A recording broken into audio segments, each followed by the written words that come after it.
অপার রহস্যময়। বিজ্ঞান সেই রহস্যের জট খুলছে প্রতিনিয়ত।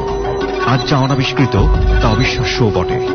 আমাদের ডর অনুষ্ঠানে যে ঘটনার মুখোমুখি আপনি হতে যাচ্ছেন তার যুক্তিসিদ্ধ উত্তর নেই। আমরা প্রতিদিনের জীবনে ভয় বা রহস্যকে যেভাবে স্থান দিয়েছি সেভাবেই এই অনুষ্ঠান আপনার কাছে জায়গা করে নিচ্ছে। এই অনুষ্ঠানের কোনো ঘটনাই সার্বজনীন নয়। ডর মানে ভয়।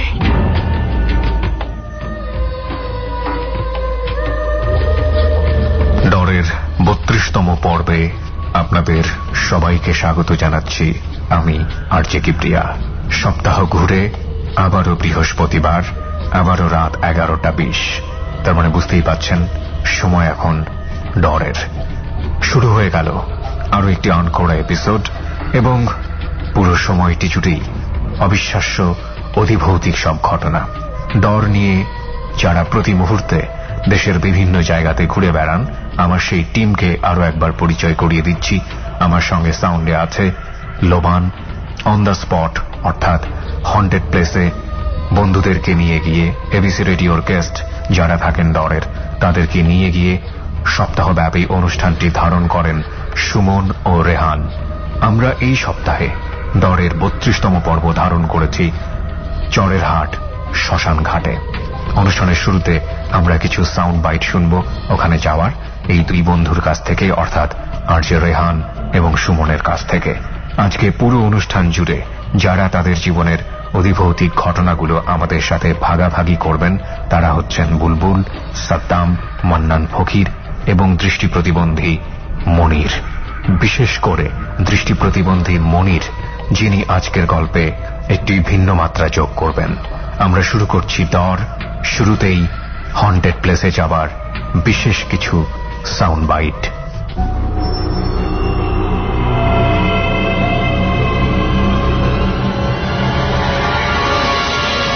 ডর মানে ভয়।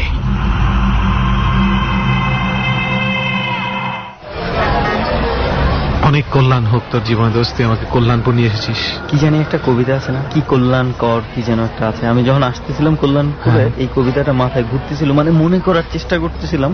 তো চেষ্টা করতে করতে দিই যে কল্যাণপুরে এসে বসছি, কিন্তু অকল্যাণ হয়ে বসে আছে। কেন? কারণ টিকিট নাই, এখন অপেক্ষা করতে হবে 1 ঘন্টা। মামা ওকে, সমস্যা নেই, চলো আমরা পেটের কল্যাণ করে আসি। সেটা করতে পারি, সেটার জন্য তো আমি অলওয়েজ রেডি। কিন্তু এই কল্যাণের জন্য যে পেমেন্ট লাগে ওটা কিন্তু তোর আমাকে কল্যাণটা করতে হবে। তুমি করবা। তুই এমন করিস কেন? Every time do I have to pay? মানে এমনি বললাম, এ তো রাগিস কেন? চল তোকে খাওয়াচ্ছি। কয় কাপ চা খাবি তুই? তুই কয় কাপ চা খাবি, কয়টা বিস্কুট খাবি তুই বল? তোর জন্য চায়ের আমি আজকে বুফে। না, পে আমি করবো, তুই আয়। তাহলে চল। কোথায় যাবি? এদিকে কোনো 5 স্টার নাই? স্টার লাগাই নিবি, সমস্যা কি? ওকে ওকে ওকে, যাই হোক চল দোস্ত। আসল কথা হচ্ছে বাসে কয়টা উঠবো বুঝতে পারছি না, আর পৌঁছাতে কতক্ষণ লাগবে আমাদের? আমাদের মনে হয় 4-5 ঘন্টা লেগে যাবে। আর নিশ্চয়ই আমরা যে স্পটে ডিরেক্ট নামবো না, যে কোথাও যাইতে না, আমরা স্পটের খুব কাছাকাছি নেমে যেতে পারবো। তবে আমরা যেটা করি যে আগে প্রথমে চল কাউন্টারে যাই, একটু কথা বলে দেখি যে ঠিক কতক্ষণ পরে টিকিটটা পাবো, দেন আমরা এই ফাঁকে একটু খেয়ে দিয়ে নিই। Alright, let's go.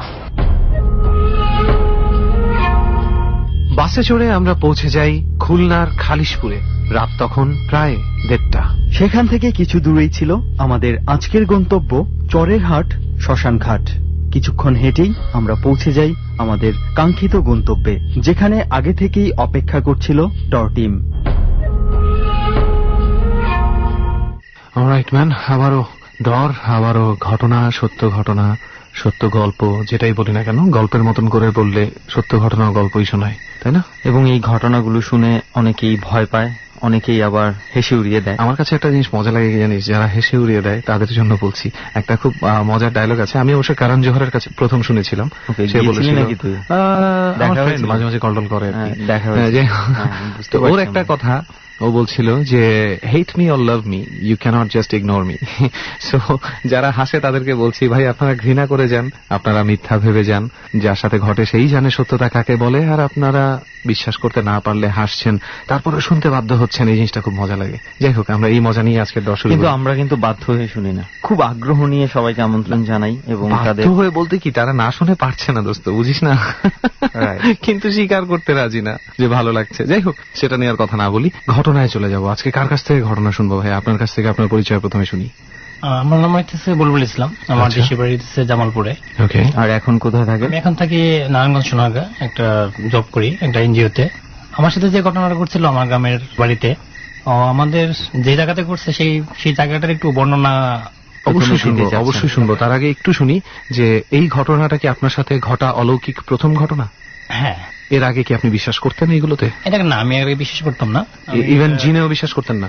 না, জিনটা বিশ্বাস করতাম, কিন্তু এটা সবারই মন্তব্য যে আমাদের ধর্মগ্রন্থ যেটা বলছে যে মানে ইনসান এবং জিনের কথা আছে, হিন্দু ধর্মের কথা যদি বলেন সেখানেও তারা প্রেতাত্মার কথা বলছে।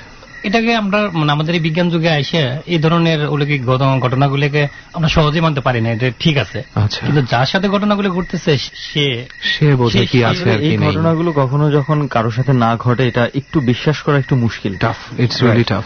তো যাই হোক, দেখি যে আপনার কিভাবে এগুলোর প্রতি বিশ্বাসটা আরো বেশি করে বেড়ে গেছে। আমরা একটু শুনি শুরু থেকে এটা, এবং কত বছর আগের ঘটনা। এটা হচ্ছে 2001-এ আমার সাথে যেটা ঘটছে। তবে যে জায়গাটাতে ঘটছিল সেই জায়গাটা একটু বর্ণনা দেই। সেটা হচ্ছে যে 4-5টা বাড়ির পিছন দিক, মানে অনেকগুলো গাছগাছালির একটা জায়গা। এটা হচ্ছে জামালপুরে। কোথায় জামালপুর? জামালপুরের সদর উপজেলার 12মাইল গ্রাম। আচ্ছা। সেই গ্রামের যে জঙ্গলটা ছিল, জঙ্গলটার দক্ষিণ পাশে হইতেছে একটা পুরাতন মসজিদ, এবং সেখানে একটা পারিবারিক গুরুস্থান ছিল। সেটা আমাদের পুরাতন বাড়ি। পুরাতন মসজিদ কিন্তু পরিত্যক্ত তো নয়? না, এখনো মসজিদ আছে, মসজিদ চলতেছে। এবং তার ভিতর দিয়ে সরু একটা রাস্তা ছিল। সেটা আমার মানে আগে যেভাবে শোনা আর কি। আচ্ছা। সেই জঙ্গলের আরেকটা জিনিস বলে রাখি, সেই জঙ্গলে আমার দাদাকে বেলা 10টার সময় শয়তানে মারছিল, এরকমই শুনছি। তখন সেটা মানি নাই, আমি ধারণা করেছিলাম যে না, এটা হয়তো হার্ট স্ট্রোক করে মারা গেছিল, লোকজন পরে। আচ্ছা, উনি মারা গিয়েছিলেন সেই জঙ্গলের ভিতরেই? হ্যাঁ, জঙ্গলের ভিতরে। আর একটা সরু রাস্তার কথা বলছিলেন, ওই রাস্তাটা কোথায় যায়? ওই রাস্তাটা দিয়ে জঙ্গলটা পার হলে তারপরে তো আবাদি জমি। আচ্ছা আচ্ছা। যার জন্য ওই পাশে কাজের লোকের জন্য খাবার নিয়ে যাইতেছিল, তখন ওনাকে বেলা 10টার সময় করছিল। আমি যখন একটু বোঝার বয়স হয়েছে, তখন এই ভূত এইগুলো কথাবার্তা বলতাম, তখন বড়রা বলতো যে ওই জঙ্গলে তো রাতের বেলা তো দূরে থাক, দিনের বেলাও 2-3 জন একসাথে ছাড়া যাওয়া যেত না, নিরাপদ না। হ্যাঁ, এবং যাওয়ার সময় জোরে জোরে কথা বলে যাইতে হইতো, তাহলে পিছন থেকে কেউ না কেউ টানে ধরতো। আচ্ছা আচ্ছা। কেন? এটার মধ্যে কি কোনো কারণ আছে? এই জঙ্গলটার ভিতরে এটা ছিল যে অনেক সময় নাকি লম্বা লম্বা চুলালা মেয়ে গাছের ডালে শুয়ে থাকতো। তারপর হইতেছে যে অনেক সময় শুয়োর বের হইতো, দিনের বেলা বের হইতো। কি বের হইতো আমি না বুঝিনি। মানে শুয়োর। আচ্ছা, শুয়োর। আচ্ছা আচ্ছা। তারপরে দেখা যেত যে গরু ঘুরতেছে, এরকম। কিন্তু এটা তো একটা স্বাভাবিক ঘটনা। আমার জাস্ট মনে হচ্ছে যেন এখন পর্যন্ত যতটুকু শুনলাম জায়গাটা আসলে গ্রাম্য কুসংস্কারাচ্ছন্ন। কুসংস্কারও ঠিক। যাই হোক, আমরা আসলে ভূমিকা বেশি দিয়ে ফেলছি। আমরা বরং শুনি কি হয়েছিল, তারপরে বোঝা যাবে জায়গাটা কত ভয়ঙ্কর। আমাদের ওই জঙ্গলটা এক সময় কাটে ফেলে 99-র দিকে আমরা সেখানে একটা গার্লস স্কুল করি। আচ্ছা। কিন্তু 2000 দিকে আসে মানে নতুন স্কুল তো ঘরটা খুব ভালোভাবে করা সম্ভব হয়েছিল না। আচ্ছা। 2001-এ এই ঘরটাকে আবার ভেঙে নতুন করার জন্য করা হয়। তো সে যে সমস্ত টিন ছিল, তারপর আসবাবপত্র ছিল, সেগুলো তো রাতের বেলা পাহারা দেওয়া প্রয়োজন। তো আমাদের গ্রামের একজন খুব সাহসী একটা লোক আছে, আকরাম ভাই। উনি ভূত জিন এগুলি বিশ্বাস করে না। আচ্ছা। তো ওনাকে প্রতি রাতে 100 টাকা করে দেওয়ার ইয়েতে ওনাকে রাতে পাহারা দেওয়ার জন্য দেওয়া হয়। আচ্ছা। তো আমি আবার এদিকে ডাক্তারিও করতাম, মাস্টারিও করতাম। তো আমাদের দুরাত পরে সন্ধ্যাবেলা আকরাম ভাই এসে বলতেছে যে মাস্টার আমি আর পাহারা দেবো না। মানে যে লোকটাকে পাহারার জন্য আমি রাখছি, আকরাম ভাইকে। আমি বললাম কেন? যে রাত্রেবেলা খুব ভয় দেখায় আমারে, টিন ধরে টান দেয়, চুল ধরে টান দেয়, ছোট ছোট বাচ্চা আসে, ছোট ছোট বাচ্চা এসে তাকে চুল ধরে টানে ঘুমায় থাকলে। আচ্ছা। আমি বললাম যে এটা কি সম্ভব নাকি? না, আমি আর থাকবো না। আমি বললাম যে আরো না হয় 50 টাকা বাড়িয়ে দিই, তবু উনি থাকেন না, উনি আর থাকবে না। আমি বললাম যে ঠিক আছে, আপনি আজকে রাতটা থাকেন, তারপরে আমি অন্য আরেকজন লোক দেখবো, অথবা 2 জন দিবনি। তো উনি আর কোনো কথা রাখলো না, চলে গেল। আমার হঠাৎ করে রাতে 11টা 11:30 সময় মনে হয়েছে যাস তো আকরাম ভাই নাই, জিনিসপত্রগুলো কি কেউ নেয় কিনা। আমি নিজে একটু খোঁজ নিয়ে আসি, যেহেতু স্কুলের প্রধান শিক্ষক ছিলাম, দায়িত্বটা অনেক ছিল। তো আমি বের হয়েছি, তখন হালকা গরমও আছে, একটু বাইরে একটু ঠান্ডা বাতাসও। একটা গেঞ্জি গায়ে দিয়ে বের হয়েছি, লুঙ্গি পরা। আমি ওই সরু রাস্তা দিয়ে যাইতেছিলাম। তো একটা জিনিস বলি যে স্কুলে যে ঢুকতে পূব দিক থেকে ঢুকতে হয়, পশ্চিম দিকে, যেখানে আমাদের মালমাত্রা রাখা ছিল সেখানে একটা ছোট্ট একটা ছাপড়া করা ছিল, যেখানে আকরাম ভাই শুয়ে থাকতো। আচ্ছা। আমি যখনই মাঠে ঢুকতেছিলাম তখন অনেক মানে ঝিরঝিরানি বাতাস, ঢুকতে তাকাই দেখি যে আকরাম ভাই শুয়ে রয়েছে। আমি ভাবলাম যে আমাকে না করলো, অথচ সে শুয়ে আছে, হয়তো আমার কথা রাখছে, তাই মনে একটু দেখা করে দিই। যখন একটু আগায় আকরাম ভাইয়ের কাছাকাছি গেছি, ঠিক স্কুলের দক্ষিণ পাশে, মানে আমাদের স্কুলের শেষ সীমানায় সেখানে বাজার ছিল, সেখানে আমাদের ছিল ছেলে মেয়েদের জন্য টিউবওয়েল, তারপরে ওয়াশরুম এগুলো ছিল। আচ্ছা আচ্ছা। সেখানে কল চাপার শব্দ, মানে টিউবওয়েল চাপলে যেরকম শব্দ হয়েছে, আমি তাকিয়ে দেখি যে একটা মহিলা সেখান থেকে পানি নিতে। আমি বললাম যে কে এত রাতে এই জায়গা থেকে পানি নিতেছ?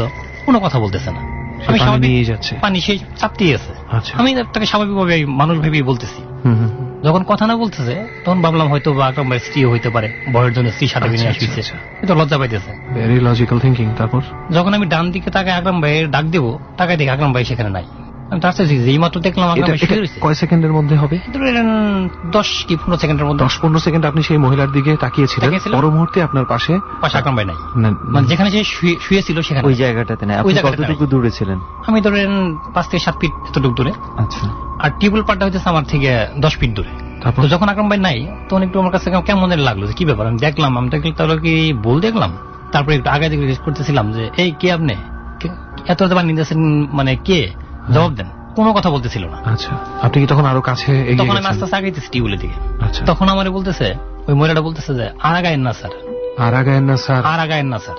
যখন এই কথা বলছে, কথাটা প্রথম আমি বুঝতে পারিনি, মানে যে একটা মানুষের যে ভাষায় যেভাবে কথা বলবো সেরকম না, একটু ইয়ের মতো। কিরকম ছিল ভয়েসটা? ভয়েসটা ছিল যে আর আগায়েন না স্যার, মানে একটু বিকৃত রকমের ছিল। মানে ভয়েসটার মধ্যে কি এমন ছিল যে সে ভয় পাচ্ছে নাকি আপনাকে ভয় দেখাতে যাচ্ছে? আমাকে ভয় দেখানোর জন্যই সে কথা, মানে একটা থ্রেটের মতন ছিল যে আর আগায়েন না স্যার, আর আগায়েন না স্যার। আচ্ছা। আমি তখন ওর কথা শুনে দাঁড়াই গেছি। তখন সে বলতেছিল যে আকরাম ভাই তো আপনার সন্ধ্যাবেলা দোকানে বইলেই আসলো যে উনি থাকবো না, এরপর আপনার আকরামের খুঁজতেছেন কে? আমি তখন মানে যথেষ্ট পরিমাণের আশ্চর্য হয়েছি যে আকরাম বইলে আইছে আমার দোকানে, অথচ এই মহিলা কি করে জানে, কিভাবে জানে? তখন আমি বললাম আপনি যে তাকে খুঁজছেন সেটাও তো সে জানার কথা না। না, এটাও সে জানার কথা না। তারপরে আমি যখন বললাম যে তাহলে তুমি কে, কথা বলে না, তখন আস্তে আস্তে হাসতেছিল, কিন্তু হাসিটা খুব একটা ভয়ঙ্কর না যে ভয় পাইতে পারে এরকম, সেরকম হাসি না, স্বাভাবিক একটা হাসি দিচ্ছে। তা আমি এরপরে বলছি যে কথা বলো, কে তুমি, তারপরে তোমার পরিচয়টা দাও। না, সে দিব না। আর একটা জিনিস বলে রাখি, ওনার পুরো চুলটাই দিয়ে মুখটা ঢাকা। চুলগুলো এত লম্বা যে তার মানে বুক পর্যন্ত পড়ে রয়েছে সামনের দিকে, আর আপনার কোমর পর্যন্ত সাদা একটা কাপড়, এটুক বোঝা যায়, কিন্তু নিচের টুক যে কি পড়ায় অন্ধকার জন্য বোঝা দিতেছিল না। তো আমি তাকে জিজ্ঞেস করলাম যে চুলটা সরাও দেখি, তুমি কে তুমি? না, সে সরাইছে না, শুধু হাসতেছে। শেষে একটা আমার কথা বললো, ভয় পায় না স্যার, আমরা কোনো ক্ষতি করবো না। যখন এই কথা বলছে তখন আসলে এর আগে আমি যে ভয় পাইনি, ও এই কথা বলার পরে তখন আমার ভিতরে ভয়টা শুরু হয়েছে, আসলে কি আমি মানে অশরীরী কোনো কারোর সাথে কথা বলতেছি কিনা। তারপর কয়েকবার কথা বলার পরে সে তখন চুলটা সরাইছে মুখ থেকে। সরানোর পরে আমি কি বলবো, এত সুন্দর চেহারা যেটা আমি মানে বাস্তবে দেখিনি কখনো, মানে অস্বাভাবিক সুন্দর। যখন সে চুলগুলো সরানোর পরে আমি ওর দিকে তাকাইছি, তাকানোর পরে পিছনে কি হইতেছে না হইতেছে বা আমি কোথায় দাঁড়িয়েছি কোনোটা আমার মনে নেই। আমি তখন সেটা বুঝতে পারতেছি না আমি কোথায় আছি। ও হাসতেছিল, কিন্তু এই জায়গায় একটা সমস্যা হয়েছে কি, ওর হাসির সময় ওর যে দাঁতের যে পরিস্থিতি, সেখানে মনে হচ্ছে যে সমস্ত সুন্দর ওই দাঁতের জন্য নষ্ট হয়ে যেতেছে। কিরকম দাঁতটা? কিরকম? দাঁতগুলো একটু লম্বা লম্বা এবং সেটা হচ্ছে কালো এবং যে এর মতো আর কি, অতিরিক্ত পান খালি যেরকম দাঁতের যে হয় এরকম, মানে একটু নষ্ট হয়ে যাওয়া দাঁত, নষ্ট হয়ে যাওয়া দাঁতের মতো। আর একটা বিষয় হচ্ছে যে ফুলের ভিতরে পানি পড়লে যেরকম একটা গন্ধ শুরু হয়, মানে ফুল পচা শুরু করলে বা নষ্ট হওয়া শুরু করলে সেরকম একটা গন্ধ হইতেছিল। আমি শুধু এইটুকু বুঝতে পারতেছিলাম যে পিছনে ভীষণ ভাবে বাতাস বইতেছে এবং পিছনে কোনো কিছু একটা শব্দ করতেছে, কিন্তু পিছন দিকে তাকাবার মতো আমি সাহস পেতেছি না এবং তার দিকে আমি তাকাই রয়েছি, মানে তার রূপের দিকে। এক সময় তাকে আমি বলে ফেলাইছি যে আমি তোমাকে পশকে দেখতে চাই, তুমি কে? তখনই সে আমার বলতেছে যে কেন স্যার, আবার কি মারবেন আমাকে? যখন এই কথা বলছে তখন আমি আরো আশ্চর্য হয়ে গেছি, মারবো মানে? তোমাকে কি এর আগে মারছি নাকি আমি? ওই স্যার কে মনে নাই 10-15 দিন আগে আপনি প্রতিদিন 1টা থেকে 2টা পর্যন্ত যে গাছের নিচে বসে বই পড়েন, সেই গাছের নিচে আপনার ভাই, মামাতো ভাই স্বপন প্রস্তাব করছিল, কারণ আমি তার উপরে ভর করেছিলাম। আর আপনি স্বপন গেজে গাল ওনারা চড় দিয়েছিলেন, দেখেন স্যার গালটা মায়ার মতো লাল হয়ে রয়েছে। চাই দেখি যে আসলে গালটা ওইদিকে লাল। তার মানে ঘটনা হয়েছে যে স্বপনের উপরে ভর করছিল, স্বপন পাগলামি করতেছিল। আমি বলছিলাম যে কি বুতুতে পেছাল পারস, একটা থাপ্পড় দিয়েছিলাম। যখন এই কথা বলছে আমি তখন ভয় পাইতেছি, কিন্তু আমি তার দিকে যে তাকাই রয়েছি, তাকানো অবস্থায় সেখান থেকে মানে ফিরে আসতো আমার ইচ্ছা করতেছিল না। তারপর অনেকগুলো কথাবার্তা তার সাথে হইলো। আমি পরে তাকে একসময় জিজ্ঞেস করলাম যে তোমরা থাকো কোথায়? তো বললো যে আমি এখানেই থাকি, আর আমার যারা আর অন্যান্য যারা আছে, জামালপুরে সুরভি হল নামে একটা সিনেমা হল ছিল, এখন অবশ্যই ভেঙে ফেলেছে, তার সামনে একটা শ্মশানঘাট আছে। সেই শ্মশানঘাটের নির্জন জায়গা, লোকজন সন্ধ্যার পরে সেখানে কেউ যায়ও না, সেখানে তার অন্যান্য লোকেরা থাকে। তো ওর সাথে কথাবার্তা বলতেছিলাম। তো আমার পুরো পিছনে কি কি ঘটনা ঘটছে, আমি কি করছি সমস্যাটা সে এক এক করে বলা শুরু করছে। একটু এক্সাম্পল শুনি। যেমন ধরেন যে আমি কাকে কাকে ভালোবাসতাম, তারপরে কতটুকু কষ্ট পাইছি, আমি সমস্ত ঘটনা সে আমার বলতেছে।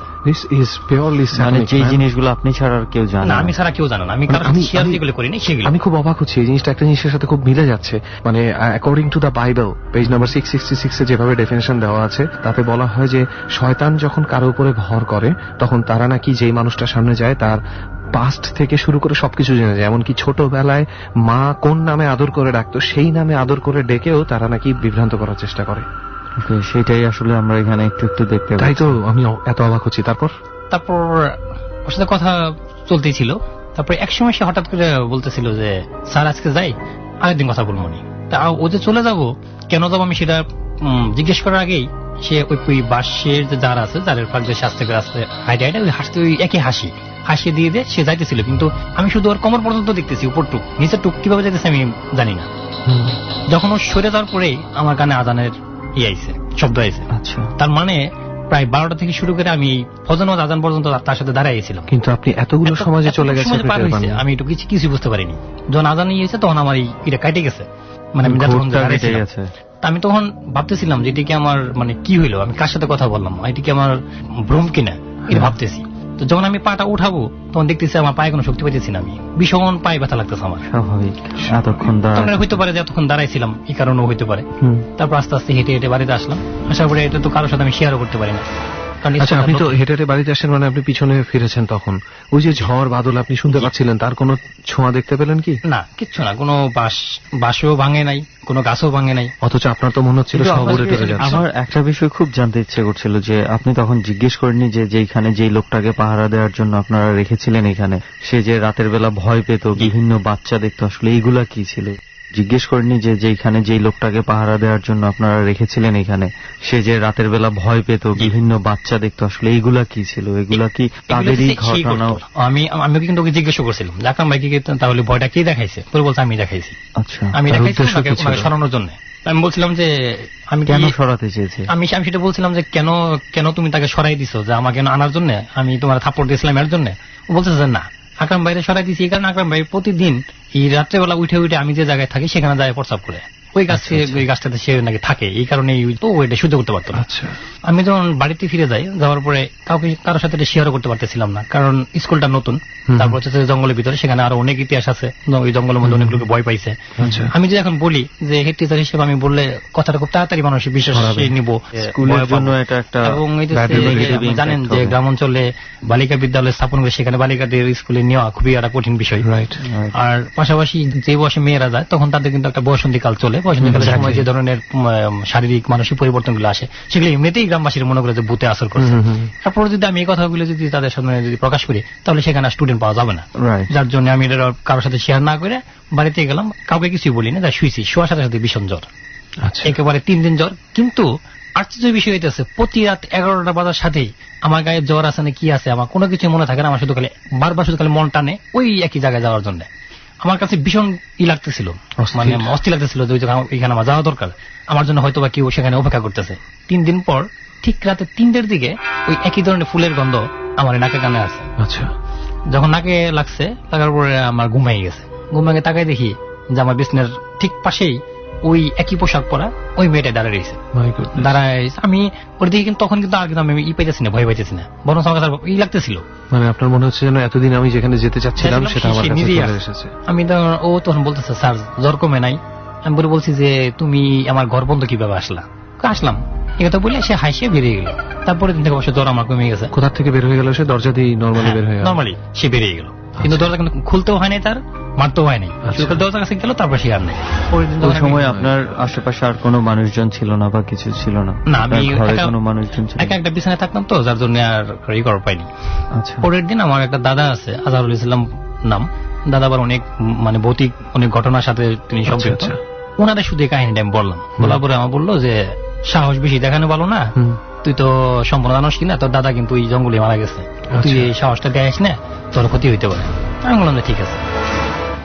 এরপরে থেকে যখন আমি দিনের বেলা ওই ক্লাস শেষ করে যখন দুপুরবেলা পড়তে বসতাম ওই গাছের নিচে, তখনই মনে হইতো যে সে কি আমার দেখতেছে কিনা। আমি বাজারের দিকে তাকায় থাকতাম, হয়তো কোনো সময় দেখা যেত তার আফসা মুখটা শুধু দেখতে পেতাম। আপনি তার প্রতি কোনো আকর্ষণ ফিল করতেন? হ্যাঁ, মানে প্রতি রাতের 11টা-12টার সময় আমি বিছানাতে থাকতে পারতাম না, আমার অস্থির লাগতো ওইদিকে যাওয়ার জন্য। একা একা যাইতো আবার পাইতাম, আমার মনে হইতো যে যাওয়ার পরে হয়তো তো ক্ষতি হইতে পারে। আপনার ওই আজহার দাদা যে কথাটা বলছিল, তারপরে যতদিন আমি গেছি আমার বন্ধু বান্ধব সাথে নিয়ে যেতাম, ওদেরকে বলতাম না আমি কেন আইসি এই জায়গায়, ওই টিউবওয়েল পাড়ে দাঁড়িয়ে থেকে কথা বলতাম। তো এরপরে আরেকদিন আমি ইচ্ছে করে একাই গেছি, তার সাথে শুধু মানে আরে পাওয়া যাবো কিনা এটা দেখার জন্য।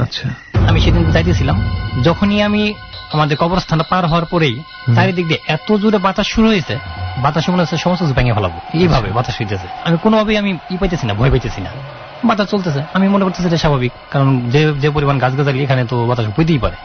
আস্তে আস্তে সেই মাঠের কাছে গেছে, চারিদিকে গেছে ঠিক একইভাবেই টিউবওয়েল পারে সে দাঁড়িয়ে গেছে। দাঁড়ানোর পরে বলতেছে যে স্যার আসতে কি ভয় পাইছেন, প্রথমে এই কথা বলছে আমার। আমি বলছি না ভয় পাইনি। পরে আমি পরে বললাম যে তুমি কি সবসময় আমার পিছিয়ে পিছিয়ে থাকো, আমি কোথায় কি করি না করি এগুলো তুমি খুঁজে রাখো? হ্যাঁ রাখি তো, আপনি কই যান কি করেন আমি তো সবই জানি। তারপর সে বললো আমি আজকে সারাদিন কি করছি, তারপর কোথায় গেছিলাম। কিন্তু এগুলো কেন, সে কেন আপনার পেছনে সব খোঁজ রাখছে? আমি ওর জিজ্ঞেস করছিলাম যে মানে তুমি যে আমার যে খোঁজ খবরটা রাখো কিসের জন্য? আমার শুধু হাসিতে বলছিল যে ভালো লাগে এর জন্য খবর রাখি, কিন্তু গভীরভাবে মানে গভীরভাবে কোনো কিছু সে আমার বলে নাই। আমি এটাকে মানে এটাকে প্রেম বলতে পারতেছি না, আবার যে ওর প্রতি আমার টান হয়েছে, টানটা শুধু খালি বুঝতেছি যে না ওর প্রতি একটা টান আছে আমার। পরে আস্তে আস্তে মাঝে মাঝে দেখা হইতো না, এইভাবে চলতে থাকলো। তারপর আমি যখন গ্রাম থেকে ফিরে আসি, এখনো তো সোনাগা থাকি, সোনাগা থেকে যখন আমি বাড়িতে যাই, একদিন দুদিন থাকার পরে আমার মনের মধ্যে ঠিক একই ধরনের যাইতে ইচ্ছা করে। দিনের বেলা যাই ঘুরে আসি, আর রাতের বেলা গেলে সাথে করে বন্ধু বান্ধব নিয়ে যাই। তো এখন অনেকটা হয়ে উঠছে আর কি। এরপরে আর সর্বশেষ কবে দেখেছেন আপনি? সর্বশেষ দেখা হয়েছিল আপনার 13 সালের জুন জুলাইয়ের দিকে। এরপর আর দেখা হয়নি? না, এরপর আর ওর সাথে আমার আর দেখা হয়নি। ওকে, আমি আসলে কি বলবো এটা বুঝতে পারছি না, তবে এতটুকু আমি বুঝতে পারছি শেষ দিকে এসে যেটা আমি শুনলাম, মানে মনের মধ্যে ওইটার ছাপটা এত গভীরভাবে পড়েছে, মনের মধ্যেই একটা কিছু সিন ক্রিয়েট হয়ে যাচ্ছে আর কি। তো আমি আসলে জানি না আসলে প্রকৃত ঘটনাটা আসলে কি। আসলে এই ক্ষেত্রে একটা কথা বলতে চাই, খুব রিয়েল দুইটা স্টোরি, এগুলো আমি মানে হরর স্টোরি বলবো না, বাট এই যে এখানে কিন্তু একটা সৌন্দর্যের একটা ব্যাপার ছিল। ওই ইয়াটা থেকে বলতে চাই যে 2011 বা 10 পেপারগুলো যদি কেউ ঘাটায় জুন জুলাই মাসের, তাহলে একটা মৃত্যুর খবর পাবে অনেকেই। ওয়াফি ছেলেটার নাম, মাত্র 6 বছর বয়সে তাকে মৃত অবস্থায় পাওয়া যায় একটা ডাস্টবিনে। ফুলে ফেপে তার হাইট 2 ফিট বেড়ে গিয়েছিল, কারণ বাচ্চাটাকে 2 দিন মানে খুন করার পরে বাচ্চাটাকে 2 দিন ফ্রিজে রেখে দিয়েছিল। কে রেখে দিয়েছিল জানিস? কে? ওর মা। আচ্ছা। পরকীয়া প্রেমে লিপ্ত ছিল এবং সেটা ছেলে দেখে ফেলায়, তাকে শাসন করতে গিয়ে এক পর্যায়ে মেরে ফেলে। আই থিঙ্ক এটা এতক্ষণে আমারও মনে পড়েছে তুই যে ঘটনাটার কথা বলেছিস। তো সামহাউ সেই মহিলাটা আমার কোন একটা ফ্রেন্ডের চাচি ছিল। আচ্ছা। তো আমি যখন প্রথম ইন আ গ্রুপ তাদের ছবিটা দেখেছিলাম, ওই চাচি ওখানে ছিলেন, আরো অনেকগুলো মেয়ে ছিল, অনেকগুলো ছেলে ছিল। তখন আমি আমার ফ্রেন্ডকে বলছিলাম যে তো সেই মহিলাটা না জানি কেমন, ওনার আমার ভালো লাগতেছে না, একটু যেন কেমন করে তাকায়। তো তার কিছুদিন পরে এই ঘটনাটা ঘটে। আরেকটা ঘটনা আমি তোকে বলি, মোহাম্মদপুরে আজম রোড একটা ছোট্ট গলি আছে, সেই গলিতে মাত্র 4 মাসের জন্য একটা বাসায় আমরা ছিলাম, কোন একটা প্রবলেমের কারণে থাকতে হয়েছিল। সেই বাসার ওপর তলায় এক মহিলা থাকতেন। She was like 5 feet 9 inches height, 5 foot 9 minimum. ওনাকে আমি একদিন সিঁড়ি থেকে নামতে দেখলাম এবং উনি ছিলেন অনেকটা ইরানি টাইপের সুন্দরী। হ্যাঁ, মানে বিলাই চোখ, কেমন করে যেন উনি মানে তাকালেন। ওনার তাকানো দেখে আমি ওনার সৌন্দর্য ফিল করিনি, আমার জাস্ট ভয় লাগলো। এবং ঘটনা হচ্ছে এর 3 দিন পরে একই ঘটনা ওই বাসার 6 তলাতে ঘটে, একই কারণে সেও তার বাচ্চা ছেলেকে মেরে ফেলে। তারপরেই আমরা ওই বাসাটা ছেড়ে দিই বাধ্য হয়ে। তো দ্য থিং ইজ, সৌন্দর্যের ব্যাপারটা সাথে অনেক কিছু মিশে থাকে, সো বি কেয়ারফুল পিপল। আমার মনে হয় একটু সাবধান থাকা উচিত। ওকে, আমরা সাবধান তো আছি এখানে, আর যারা শুনছে আমাদেরকে, আশা করি তুই যেটা বলতে চেয়েছিস সেখানে সাবধান অবশ্যই হবে। আরো কয়েকটা ঘটনা হয়তো আপনার আছে, তো এবার সেই ঘটনাগুলোর দিকে যাই। একটা ঘটনা বলি যে সেটা হচ্ছে 2005-এর দিকে ঘটনা। আমাদের গ্রামের উত্তর পাশে আরেকটা গ্রাম আছে, নাম চরপাড়া। আচ্ছা। ওই গ্রামের উত্তর পাশে যে গ্রামটা সেটা হচ্ছে বেতমারি, সেটা হচ্ছে অবশ্যই শেরপুর জেলার ভিতরে পড়ছে। মাঝখানে আপনার এই চরপাড়া গ্রামের শেষ থেকে শুরু করে 1.5 কিলোমিটার পর্যন্ত কোনো বাড়িঘর নেই, পুরোটাই খালি। সেখানে ওই গ্রামের পরে 1.5 কিলোমিটার পরে যাচ্ছে একটা খাল আছে, খালের পরে উত্তর দিকে যাবেন সেখানেও 3 কিলোমিটার 4 কিলোমিটার কোনো বাড়িঘর নেই, পূর্ব দিকেও নেই, পশ্চিম দিকেও নেই। জানেন তো যে গ্রামে অনেক সময় অনেক লোকে অত্যাচার খুব বেশি করে, তো যখন কেউ কাউকে মার্ডার করতো তো ওই খালি নিয়ে মার্ডারটা করতো, কারণ আশেপাশে কোনো ঘর বাড়ি না থাকার জন্য। আচ্ছা আচ্ছা। তারপর বড় বিষয় আছে যে 71-এ যুদ্ধের সময় নাকি অনেক রাজাকারীদেরকে নিয়ে এনে সেখানে জবাই করা হতো। আচ্ছা আচ্ছা আচ্ছা। যার ফলশ্রুতিতে সন্ধ্যার পরে কেউ ওই খালে পাড় দিয়ে গেলে পানি চাইতো, মানে লোক দেখা যেত না, বলতো যে পানি দাও, আমাকে বাঁচাও, আমাকে মেরে ফেলাইলো, এরকম শব্দ শুনেছে। যার জন্য সন্ধ্যার পরে কোনো লোক সেখানে যায় না। 2002 কি 1 এই সময় সেখানে একটা নতুন একটা বাড়ি করে, যে লোকটা বাড়ি করে ওনার একটা মেয়ে ছিল, তার সাথে আমার একটা সম্পর্ক ছিল আর কি।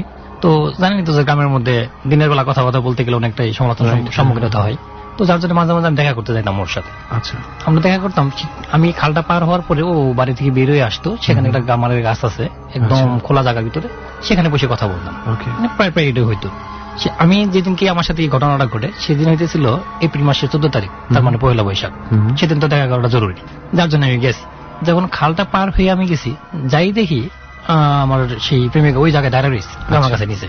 আমি কয়টা বাজে? রাত তখন প্রায় 1:30টার মতো বাজে। রাত 1:30? গ্রামের মধ্যে রাত 1:30টার সময়? 1:30টার সময়। ওকে, আচ্ছা। তারপর তো বরাবরই আমি এতটুকু রাস্তা হাইটে যাওয়ার পরে সে আমার কাছে এসে আমার স্পর্শ করে তারপরে মানে স্বাভাবিকভাবে সে কথাবার্তা বলে। আমি সেদিন যাওয়ার পরে সে আমাকে কোনো প্রকার স্পর্শ করতেছে না, শুধু হাসতেছে। আচ্ছা, কিন্তু তো তার শরীর থেকে একটা ঘ্রাণ বেরিয়ে গেছে। কিরকম ঘ্রাণ? যে পারফিউম ব্যবহার করলে যেরকম ঘ্রাণ, মানে কোনো বাজে ঘ্রাণ না? না, বাজে ঘ্রাণ না। তা আমি পরে বললাম যে তুমি তো কখনো পারফিউম ব্যবহার করো না, তো এই ইয়ের গন্ধ বই থেকে আসতেছে। এ কথা বলতে সে হাসি দিছে, হাসি দিয়ে আস্তে আস্তে আমার কাছ থেকে সইরা সে উত্তর দিকে যাইতেছে। আচ্ছা, আমি ভাবছি যে আশেপাশে কোনো লোকজন আছে কিনা, এখানে যাইতেছে কিনা। আমি জিজ্ঞেস করলাম যে তুমি ওই দিকে কই যাও, কিছু বলতেছে না, ও হাতটা উত্তর দিয়ে যেতেছে। আমি পশ্চিম দিকে তাকাই দেখি ওদের বাড়ির থেকে ঠিক আমি যাকে ভালোবাসি সে আস্তে আস্তে হাইটে আমার দিকে আসতেছে। আমি মানে এত হয়েছি যে আমি কিছুক্ষণ আগে যার সাথে কথা বললাম সে কে, আর যে আসতেছে এই বাকি, আমি ওর দিকে তাকাই রয়েছি, তার মানে যে বাড়ি থেকে বেরিয়ে আসতেছে। আর যে চলে যাচ্ছে ওর দিকে যখন তাকাইছি তখন সে নাই, ও যখন আমার কাছে আসছে, ওরা যদি আমি বলি যে তোমার মতো একটা আরেকজন আমার সাথে আসছিল, তাহলে আমার আর দেখা করার সুযোগ থাকবো না, কারণ সে ভয় পাবো। আমি এটা ছাপাই গেলাম, ওরা কিছু বললাম না, কিন্তু আমার মনের মধ্যে কিন্তু ঠিকই আছে যে আমি কার সাথে এতক্ষণ কথা বললাম। আপনার কি সন্দেহ হয়নি কোনটা আসল? যেটা আসতেছিল এটা আসল। আসলটা হইতেছে এই কারণেই, মানে আগের জনের কাছ থেকে তো উনি কিছু মানে অদ্ভুত রকমের ব্যবহার সে পেয়েছে। মানে আমার যেটা আসল, আমি যাওয়ার পরে সে আমার গায়ে হাত দিত, বলতো যে তোমার কি পরিশ্রম হয়েছে কিনা আসতে, কিন্তু আজকে যার সাথে আমার দেখা হয়েছে সে আমার এগুলো কিছু বলে না, আমার গায়ে হাতও দেয়, অন্যরকম দূরত্ব বজায় রাখছে, যার জন্য এটা মনে হয়েছে যে সে না। তো পরে আমি ওর সাথে কথা বললাম, যখন খালটা পার হবো আমি খালের ভিতরে যখন আসছি, আসি থেকে অল্প পানি, তো পানির ভিতরে একটা বৃদ্ধ লোক বসে রয়েছে মাথা সেও করে। এত একটা খালের ভিতরে লোক থাকার কথা না। আমি জিজ্ঞেস করছি যে কে, আমার বলতেছে পানি আনছস, মানে এমন ভাবে বলছে যে পানি আনছস, মানে মনে হইতেছে যে পানি আনাটার জন্য আমার জন্য জরুরি। আমার হয়তো সে বলে দিয়েছিল যে তুই পানি নিয়া, এইভাবে সে বলতেছিল পানি আনছস। আমি যখন বলছি পানি আনছস, আমি বলছি মানে বলার সাথে সে দাঁড়াইছে। দাঁড়ানোর পরে দেখলাম যে গলার ভিতর দিয়ে কাটা, এবং গলা দিয়ে মানে এমন ভাবে একদম তাজা রক্ত পড়তেছে।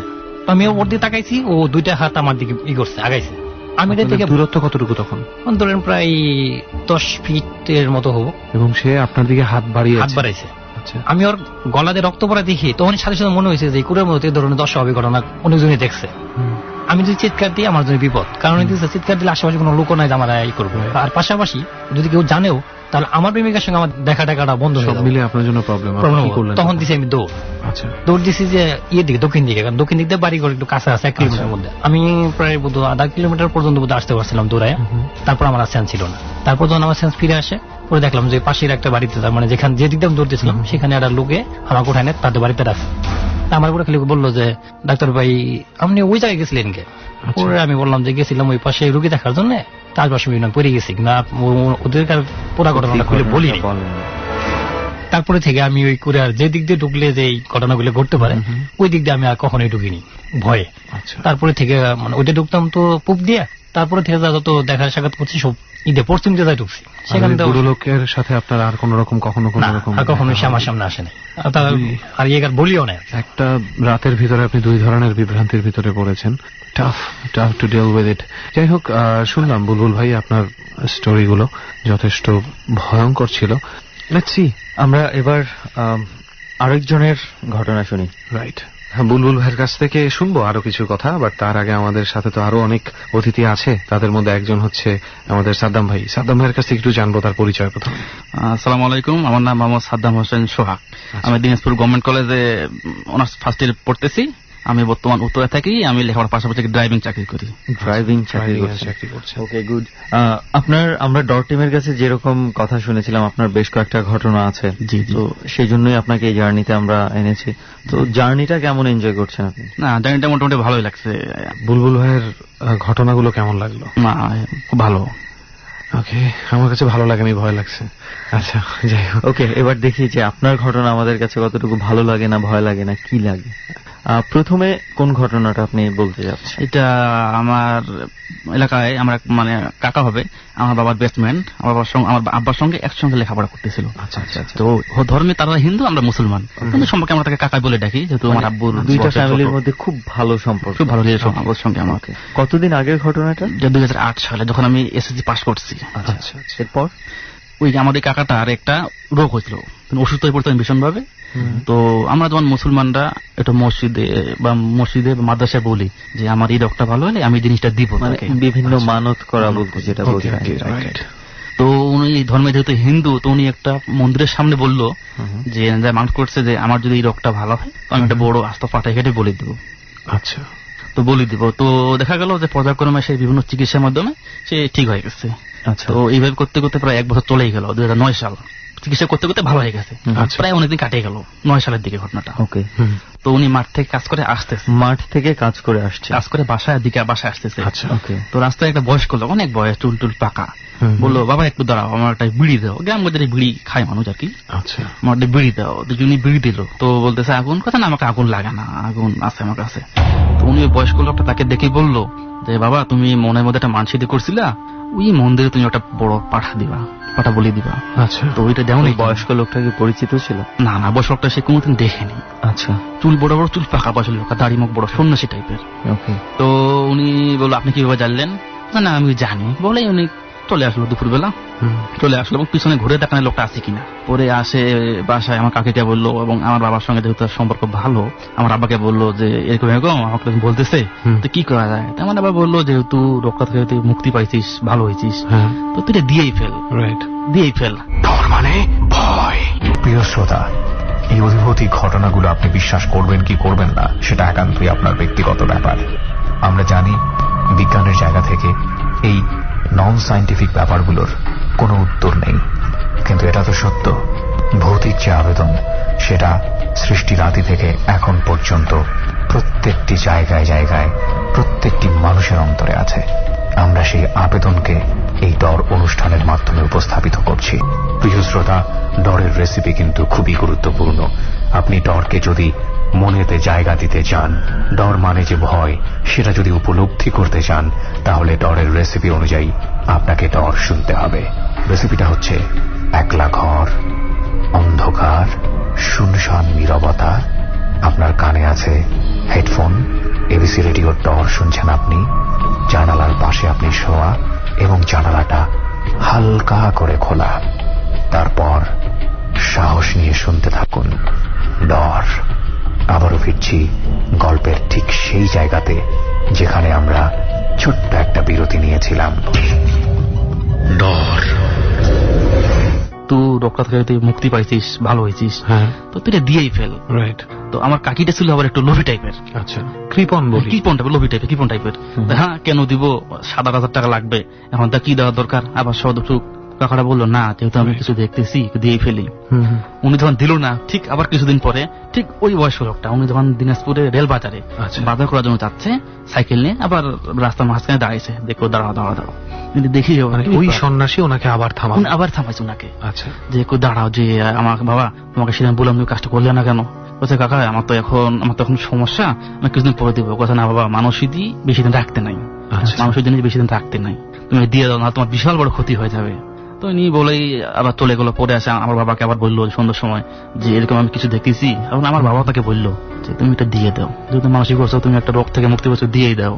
তো তিনি আমার কাকিকে বললো, তো কাকি কিন্তু আবার দিল না। পরে এই ঘটনা ঠিক 13 দিন পর রাতের বেলা হঠাৎ কান্নাকাটি চিৎকার, ওই বাসাতে কান্নাকাটি চিৎকার আমাকে ফোন করা হলো। আমার আব্বা যেহেতু খুব ঘনিষ্ঠ লোক ছিল, সবাই আমরা দৌড়ে গেলাম, যাই দেখি আমার কাকার ওই কাটা মুন্ডুটা ওই মন্দিরের সামনে পড়ে আছে। মানে বুঝলাম না, কাটা মুন্ডুটা মানে উনার একটা বোতলা বটি দিয়ে নিজের গলা নিজে কাটি দিছে। বলি দেখে দিই আমরা, বলি দেয় সেই নিজে জব হয়ে গেছে। মাথা আলাদা, শুধু মাথার পিছনে চামড়াটা লাগাইছিল এবং 1 ফোঁটা রক্ত নেই, পুরো রক্ত। এটা কিভাবে সম্ভব? রক্ত নেই মানে একটা মানুষের গলা কাটলে কি পরিমাণ রক্ত রক্তে পুরো ভরে যাওয়ার, কিন্তু জায়গাটা 1 ফোঁটা রক্ত নেই। এবং ঠিক ওই মন্দিরে কতক্ষণ পরে পাওয়া গেছিল বডিটা? মোটামুটি মানে ভোর দিকে একজন বাইরে ছিল, সে বাইরে দেখতে পায়, চিৎকার শুরু করছে। মানে কোন সময় কাটা হয়েছে না হয়েছে এটা বলতে পারে না। তবে আমার ওই কাকিটা বলে যে তিনি রাতের বেলা খাওয়া দাওয়া করে ঘুমাইছেন এবং কাকিটা প্রায় 1টার দিকে বাথরুমে যাওয়ার জন্য উঠছে, দেখলে কাকা পিছনে শুয়ে আছে। তারপরে বলতে পারে না, 1টা-1:30টার দিকেও তাকে শেষবারের মতন বাসায় জীবিত অবস্থায় দেখা গেছে। জি। এবং তিনি যে বাসা থেকে বাইরে এসেছেন না, বাসায় যেভাবে ভিতর থেকে তালা মারা ছিল সেইভাবেই আছে। My goodness. কিন্তু আমি রক্তের ব্যাপারটা আমি খুব কনফিউশন, আমরাও কনফিউজ যে 1 ফোঁটা রক্ত মানে মাটি শুষে নিয়েছে বা এই ধরনের কিছু পাওয়া যায় না, মাটিতে কোনো রক্ত নেই। কিন্তু ঘটনা হচ্ছে কি রেহান, এখানে রক্ত তুই যেভাবেই রক্ত মুছে ফেলিস, ধুয়ে ফেলিস, যাই করা হোক, রক্তের বিন্দু মাত্র চিহ্ন বুঝা যাবে, তাও এবং মুছলেও বুঝা যাবে যে এখানে কিছু মোছা হয়েছে। একটা প্রশ্ন, আপনারা কিভাবে বুঝলেন উনি নিজের গলা নিজে কেটেছেন? উনার যে বটিটা জব ছিল, সেই ভাঙা ভতরা বটিটা তার হাতের মধ্যে ছিল, ডান হাতে ছিল, ধারণা ছিল, চেপে ধরা ছিল। এটা দেখে ঘটনাটা কি মানে তাহলে ওই যে মানে আমি তোকে একটা প্রশ্ন করবো, আমরা পাঠা বলি দিলে কিভাবে দেই? পাঠা বলি দিলে সাধারণত ওই যে কাঠের মাঝে পাঠার গলা ঢুকিয়ে যখন জবাইটা করা হয়, কোন পর্যন্ত জবাই করা হয়, ওই মাথার পিছনের একটা চামড়াই কিন্তু শুধু আটকে থাকে। এটাই আমি বলছিলাম তোকে। এবং আরেকটা কথা বলি, কিছু মানে হিন্দু ধর্মের কিছু জায়গায় যখন এই বলিগুলো দেওয়া হয়, স্পেসিফিক একটা জায়গায় কিন্তু পাঠাটাকে ধরে রক্তগুলো ফেলে দেওয়া হয়। রাইট। আর এখানে আরেকটা ঘটনা হচ্ছে যে মানে উনি যে বলির কথাটা বলেছিল যে উনি বলি দিবে, দ্যাট মিনস সেখানে কোনো কিছু একটা উৎসর্গ করা হবে, সেই জিনিসটা উনি করে নাই। এখন এইটার সাথে এটার তো আমি একটা খুব মানে একটা রকম কানেকশন খুঁজে পাচ্ছি। মিঠু, এই কারণেই বললাম। তো যাই হোক, এই ব্যাপারগুলো আসলে খুব কন্ট্রোভার্সিয়াল হয়ে যেতে পারে অনেকের ক্ষেত্রে। অনেকে চিন্তা করতে পারে যে সব বলি দেওয়ার ব্যাপারটা আমরা উঠে নিয়ে আসি। আচ্ছা, আমার একটা প্রশ্ন আমি না করে পারছি না, মানে এমন কি ঘটনা আছে যে ওনার খুব ঝগড়াঝাটি আছে কারোর সাথে, বা কোনো ধরনের কোনো প্রবলেম আছে যে পারিবারিক দ্বন্দ্বে কিংবা অন্য কোনো শত্রুতার বশত এই কাজটা করা হয়ে থাকতে পারে?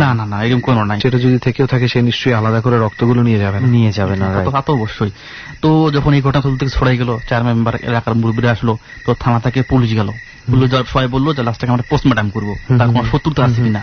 তো যখন তাকে পোস্টমর্টম করে যখন পুলিশের গাড়িতে তোলানো হলো, তখন আরেকটি অলৌকিক ঘটনা ঘটলো। কিরকম? যে পুলিশের গাড়িগুলো যখন তুলনা হলো, পুলিশের একটা গাড়ি, জিপ গাড়ি অনেক শক্তিশালী, তার লাস্টটা বডিটা যখন গাড়িতে তুলনা হলো, গাড়িটা কোনো ক্রমেই আগাতে পারতেছে না, চাকা ঘুরে ঘুরে মাটির দিকে বসে দেবে যাচ্ছে, গাড়ি কোনো ক্রমেই আগাতে পারতেছে না। তারপরে আমরা আবার নামে একটা ভ্যানে তুললাম, যে পুলিশের গাড়ির সামনে পিছন ভ্যানে করে লাশটা নিয়ে যাবো, আমরা বডিটা নিয়ে যাবো। তো লাশ নামানোর পরে কি পুলিশের গাড়ি আবার যেতে পারছে? স্বাভাবিক অবস্থা চলে যাচ্ছে। তারপর যখন আমরা ভ্যানে তুলে মাত্র ভ্যানের 3টা চাকার একসঙ্গে পাংচার হাওয়া বাড়ি চলে গেল, পাংচার হয়ে গেল 3টা চাকায়। My goodness. মৃত্যুর পরে শরীরগুলোর ওজন বাড়ে, that is not the level. Right, সেটাই বলছিলাম যে এমন তো বাড়ার কথা না, কিছুটা বেড়ে যায়। অটোমেটিকলি 3টা চাকায় হাওয়া বসে গেল। তারপর যখন ভ্যানে করে আমরা নিয়ে যেতে পারতেছিলাম না, তারপর আমরা বললাম যে খাটিয়ে করে নিয়ে যাবো। আচ্ছা। তো যখন আমরা লাশটাকে খাটিয়ে তুললাম, তো যখন আমরা থানার দিকে যাই, থানার উদ্দেশ্য করে থানার দিকে যাই, তো ওই রাস্তায় যাওয়ার সময় লাস্টে আমিও গাড়ি নিয়েছিলাম, এত অসম্ভব ভারী হয়ে গেল যে মনে হয় কয়েকশো মন, অনেকগুলা ওজন সেখানে দেওয়া হয়েছে, আমরা রাখতেই পারতেছি না, আমাদেরকে বাধ্যগত হয়ে মাটিতে রাখতে হলো লাশটা।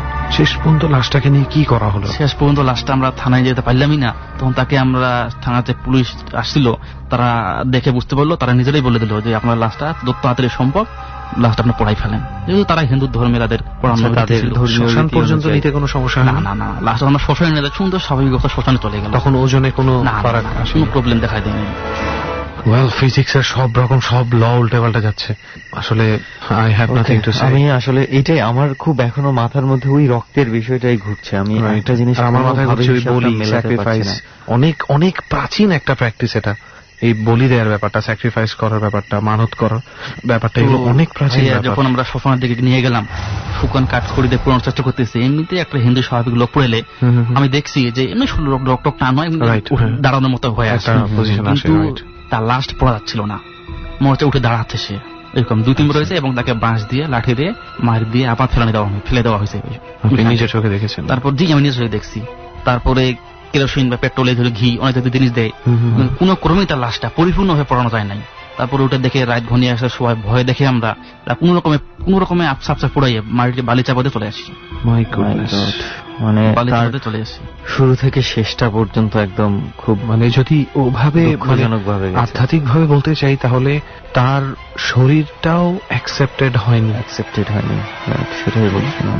তো এই ঘটনা হওয়ার পর ঠিক 29 দিন পর আমার যে কাকিটা ছিল, ওই কাকার ওয়াইফ, তো উনারও সেই একই ঘটনা ঘটলো।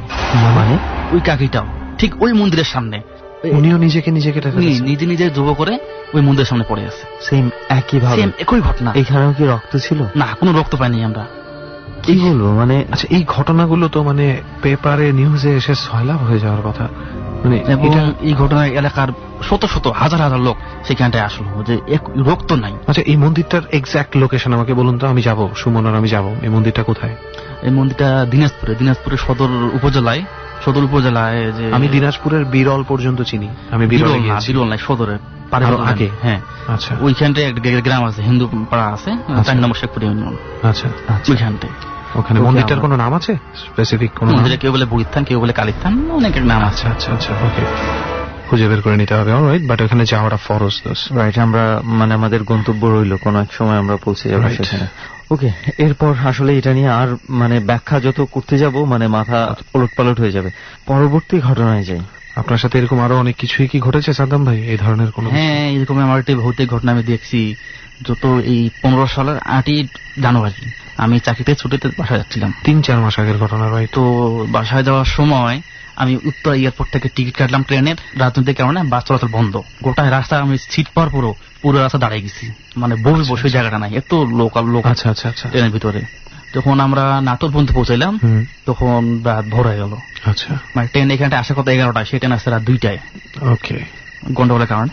তো ভোর হয়ে গেল, তো ওইখানটা বলে দিল যে সামনে লাইনের প্রবলেম আছে, সময় লাগতে পারে। আচ্ছা, তো ওইখানটা সময় লাগার কথা বলে প্রায় 3টা ওইখানটাই কাটে গেল আমাদের। 4টের দিকে আবার ট্রেন ছাড়লাম। তো 4টের দিকে ট্রেন ছাড়ার পরে আমি আনুমানিক ট্রেনটা খুব ধীরে গতি চলতেছে। আচ্ছা, 4টা কি 3টার দিক দিনাজপুর পার্বতীপুরে যা পৌঁছাই। আচ্ছা, এবং ওইখানটাও আমার ভাগ্য সেদিন এতই খারাপ ছিল যে ওইখানটাই বলে দিল যে দিনাজপুরে ট্রেন যাবে না, রাস্তায় কোন একটা ব্রিজটা ভেঙে দেওয়া হয়েছে। আচ্ছা, ট্রেন চলাচল বিচ্ছিন্ন করে দেওয়া হয়েছে। তো আমি সেইখান থেকে নামে, আমার বাড়ি প্রায় 20-25 কিলোমিটার। তো ভটভটিয়া গ্রামে যেটা ভটভটিয়া চলে না, ইঞ্জিন চালিত সেলো মেশিন দিয়ে, সেই ভটভটিয়া উঠলাম রাত 3:30টার দিকে। আচ্ছা, এমনকি আমার বাসার সামনে একটা বাজার আছে, সেই বাজার থেকে আমার বাসা 1 কিলোমিটার দূরে। আচ্ছা, তো এই বাজারে নামলাম ঠিক 4:15টার দিকে নামলাম। আচ্ছা, তো নামার পরে আমি যাচ্ছি, কুয়াশা ঠান্ডা, কিচ্ছু দেখা যায় না। মাই গুডনেস, ডোন্ট মানে টেল মি দ্যাট। আমি দিনাজপুরে যখন গিয়েছিলাম তখন রাত্রে 4:30টায় যে নেমেছি, এবং বাসে যখন ছিলাম আমার মনে হচ্ছিল কি জানিস, আমি মনে হয় অন্য কোনো একটা দুনিয়াতে আছি, কারণ কিছু দেখা যায় না, সব ধোঁয়া বাইরে। আর আমরা একবার দিনাজপুরে গিয়েছিলাম, আমাদের আমরা তো গেছিলাম গরমের দিনে গিয়েছিলাম। আমি ওই দিনে তোকে বলছিলাম শীতের দিনে, মানে 5 ফিট দূরে বাস, ওটা দেখা যায় না, একটা বাস একদম মুখোমুখি হয়ে যাওয়ার পরে দেখা যায় এত কুয়াশা ওইখানটাতে। যাই হোক, তারপরে তো নামার পরে ভয়ও লাগতেছে যে ঢাকা বরং পর দেখা যাচ্ছে অনেক কিছু সময় আছে, আর প্রচন্ড ঠান্ডা। আমি ঢাকায় তো ঠান্ডা সেই হিসেবে না, ওই হিসাবে পড়ে না, প্রচন্ড ঠান্ডা। দেখতে আমার একটা বন্ধু রানা, নাম রানা, আমার বেস্টম্যান ছিল। আমি তো ইন্টারমিডিয়েট পাস করেছি, ও ইন্টারমিডিয়েট পাস করতে পারে নাই, সে বিয়ে করছে। আচ্ছা, তো পিছনে আমরা এই সাদ্দাম কি ব্যাপার, ছুটতে আসছে। হ্যাঁ দোস্ত, তুই এখানতে? উনি ওখানে এত রাত্রে? উনি কিন্তু বাজারে নাইট গার্ড। ও আচ্ছা, নাইট ডিউটি করতে। আমি জানি সিগারেট চাকরি করতো। তুই এখানতে জানিস আমি কি করি? ও আচ্ছা, ঠিক আছে। তো যাদের তো গল্প করতে চাই, বললাম সিগারেট খাবি? আমি কিন্তু সিগারেট খাই না, সে কিন্তু সিগারেট খায়। তো এটা আমি আগেই বলতে ভুলে গেছিলাম। ট্রেনে এক লোক বাথরুমের ভিতরে ছিল, কে জানি বাইরে থেকে বাথরুমের দরজা লক করে দিয়েছে। আচ্ছা, তো সেই লোক কোন ডাকাতি করার পরে কেউ খুলে নেই, আমি খুলে দিয়েছি। তো তিনি আমাকে 2টা ব্যানসল সিগারেট দিল। আমি বললাম, ভাই সিগারেট আমার বললে সিগারেট খান আপনি? ভাই আমি খাই না। বলতে আমার সামনে লজ্জা পাচ্ছেন, দূরে রেখে দেন, পরে খাই নিয়েন। আচ্ছা, সেই সিগারেট 2টা আমার সঙ্গে ছিল। বললাম, দোস্ত নে সিগারেট খা, আমাকে একদম গিফট করছে। তিনি আমাকে এই কথাটা বললো যে ভাইয়া, যে আমি যেখানে থাকি সেখানে সিগারেট বিড়ি কিচ্ছু খাওয়া হয় না, আপনার বন্ধু বলছে? জি। আচ্ছা, সেখানে সিগারেট বিড়ি কিচ্ছু খাওয়া হয় না। এই কথা কেন বললো যেখানে থাকে? আমি তখন সেই কথাটা শুনি, হয়তো পার্ট অফ জব হিসেবে বলতে পারে যে আমার এই জবের সময় এরকম কিছু করা ঠিক না। তার সঙ্গে মোটামুটি আমি 1 কিলোমিটার হাঁটতে গল্প করতে করতে গেলাম। তো আমি দেখছিলাম যে তার হাতের আঙুলগুলো যে ছিল তার তুলনায় অনেক বড় আঙুলগুলো। আমি শীতের দিন, কুয়াশার দিন, অত প্রশ্ন করে নাই। আচ্ছা, যাই হোক, এই বিপদের সময়টা অন্ধকার রাতে একটা সাথী পেয়েছে, এটা তো অনেক বড়। তো বাসায় পর্যন্ত, আমার বাসা থেকে তার বাসায় একটু সামনে, মাঝখানে প্রায় কয়েকখণ্ড জমি, তারপরে পাড়া বলা হয় আর কি। এই পাড়ায় আমার বাসা, ওই পাড়ায় ওর বাসা। আমার বাসার পাশ দিয়ে তাকে যেতে হয়। আমার বাসা পর্যন্ত সে এগিয়ে দিল, দিয়ে চলে গেল সে। আচ্ছা, তো ভোরবেলা মাকে ডাক দিলাম, প্রায় আজান দিচ্ছে। মাকে ডাক দিলাম, আম্মু দরজা খুলে দিল। তখন আমার আম্মু আমাকে বলতেছে যে তুই এত রাতে একা, ফোন করলে আমি লোক পাঠিয়ে দিতাম। বলে না, সমস্যা হয়নি, রানা আমাকে আগে দিয়ে গেল। রানা আগে দিল? কোন রানা? আমি কিনা কেন, সামিউলের ভাই রানা। কত না, মারা যাওয়া 14 দিন হয়ে গেল আজকে। মানে সে মারা যাওয়া 14 দিন। মানে যেই বন্ধুর সাথে আপনি হেঁটে আসছেন সে 14 দিন আগে মারা গেছে? জি। আমি তো সকলেই মাথায় কাজ করি, কি দেখলাম? তাকে আমি সিগারেট খাইতে বললাম। আপনি তো তার সাথে কতক্ষণ কথা বললেন? সে মারা গেছে। আপনি ওই আঙুলের ব্যাপারটা ছাড়া তার মধ্যে অস্বাভাবিক আর কিছু খেয়াল করেননি? না, শীতের দিন তো প্রচন্ড কুয়াশা, আর এই সময় আমি একটা সাথী পেয়েছি, দুজনে গল্প করতে এসেছি। সে সুন্দর আমার সঙ্গে গল্প করতেছে। আসলে এত পরিচিত একজন কাছের মানুষ পেলে এই ধরনের সন্দেহ করার খুব একটা তো প্রশ্নই ওঠে না, রাইট? এবং যদি সে নাইট গার্ডের চাকরি করে থাকে তাহলে তো খুবই স্বাভাবিক তার সাথে ওইখানে থাকা। আর এই সময় একটা পরিচিত মানুষের বন্ধুর দেখা পাওয়া, তার মানে তো রিলিফ। এটা কোনো জাস্টিফাই করার কোনো বিষয় নেই সেখানে। অস্বাভাবিক কিছু থাকলেও হয়তো উনি খেয়াল করতেন না। তারপর আমার মা বললো তো মারা গেছে। আমি বিশ্বাস করতে পারিনি। পরে সকাল 8টার দিকে আমার শাশুড়ি ভাইকে দেখাই যায় তার কবরটা, যে মারা গেছে। তারপরে আমার বিশ্বাস। কিন্তু সে তো আপনার অনেক কাছের বন্ধু ছিল, তারপরে আপনাকে কেন জানানো হয়নি তার মৃত্যু? আমি তো বাইরে থেকে খুব কষ্ট পাবো, এই জন্য মনে হয় আমার মামাকে জানাই নাই। আচ্ছা, উনি চাচ্ছিলেন আপনি হয়তো কোনো এক সময় আসলে তখন আপনাকে। কিভাবে মারা গিয়েছিল উনি? সুইসাইড করছে বাসায় তার ওয়াইফের সঙ্গে, পারিবারিক কারণে। পারিবারিক ট্যাবলেট নাকি একসঙ্গে খাইছিল, সেই জন্য মারা গেছে। মানে স্বাভাবিক মৃত্যু ছিল না। আপনার বয়সে একটা ছেলের মৃত্যু স্বাভাবিক কিভাবে হয় এই সময়? তো তারপরে আমি যখন বিশ্বাস করতে পারছিলাম না, তার বাসায় তার ওয়াইফ, তার মা, যখন সবাই বললাম আমাকে, এমনকি তার কবর পর্যন্ত যখন দেখানো হলো, তখনও আমি এখনো বিশ্বাস করতে পারি না যে আমি কি দেখলাম। আমাকে সে বাসা পর্যন্ত আগিয়ে দিয়ে আসলো, কোথাও বললাম তাকে আমি সিগারেট খাওয়ার জন্য দিলাম, সে সিগারেট খেলো না। এরকম আসলে আমরা ডরের মধ্যে বেশ কয়েকটা ঘটনা পেলাম, তবে আপনার ঘটনাটাও মানে দারুণ interesting. Things are exceptional according to positivity. যেমন এরকম কিছু গল্প আমি শুনেছি, তাকে একটা মানে কাক কখনো একটা গলিতে যেতে দিত না, প্রচুর কাক তাকে ঠোকর দেওয়া শুরু করতো, অথচ সে দেখতো যে অন্য সবাই ঢুকতে পারছে, কিন্তু তাকে, আমি খুব ছোটবেলায় শুনেছিলাম কোন এক চাচার কাছ থেকে, ওই জন্য আমার মনে নেই, তাকে ঢুকতে দিত না, শুধু অনেক কাক তাকে অ্যাটাক করতো, সেই জন্য সে যেত না।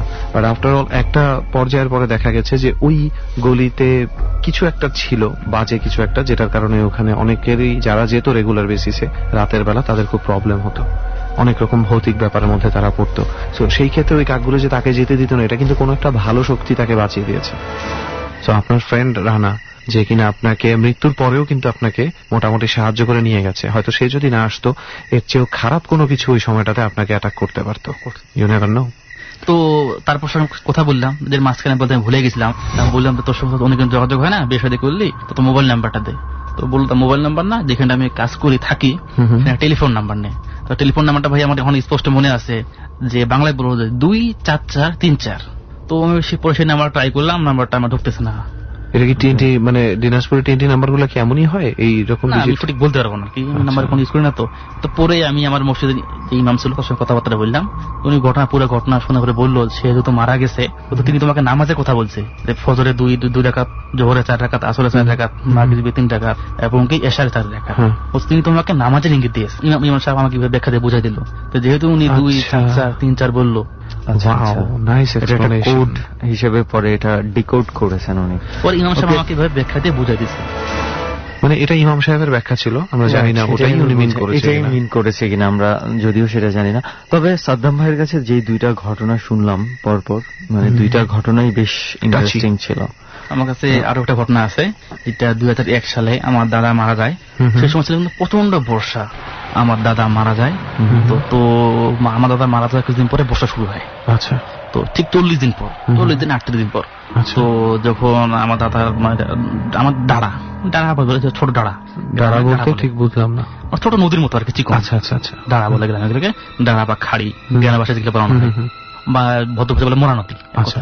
কি আচ্ছা, এখানে আমি একটু থামিয়ে রাখি যে অনেকক্ষণ ধরে আমরা সাদ্দাম ভাইয়ের ঘটনা শুনছি, অনেকে বুঝতেই পারছেন সে দিনাজপুরের সেন্টে কথা বলছে, তো হয়তো বা সেক্ষেত্রে কিছু দু একটা ওয়ার্ড মিস হয়ে যেতে পারে, তবে একটু মনোযোগ দিয়ে শুনলে পুরো ঘটনাটাই বেশ সুন্দরভাবে বোঝা যাচ্ছে।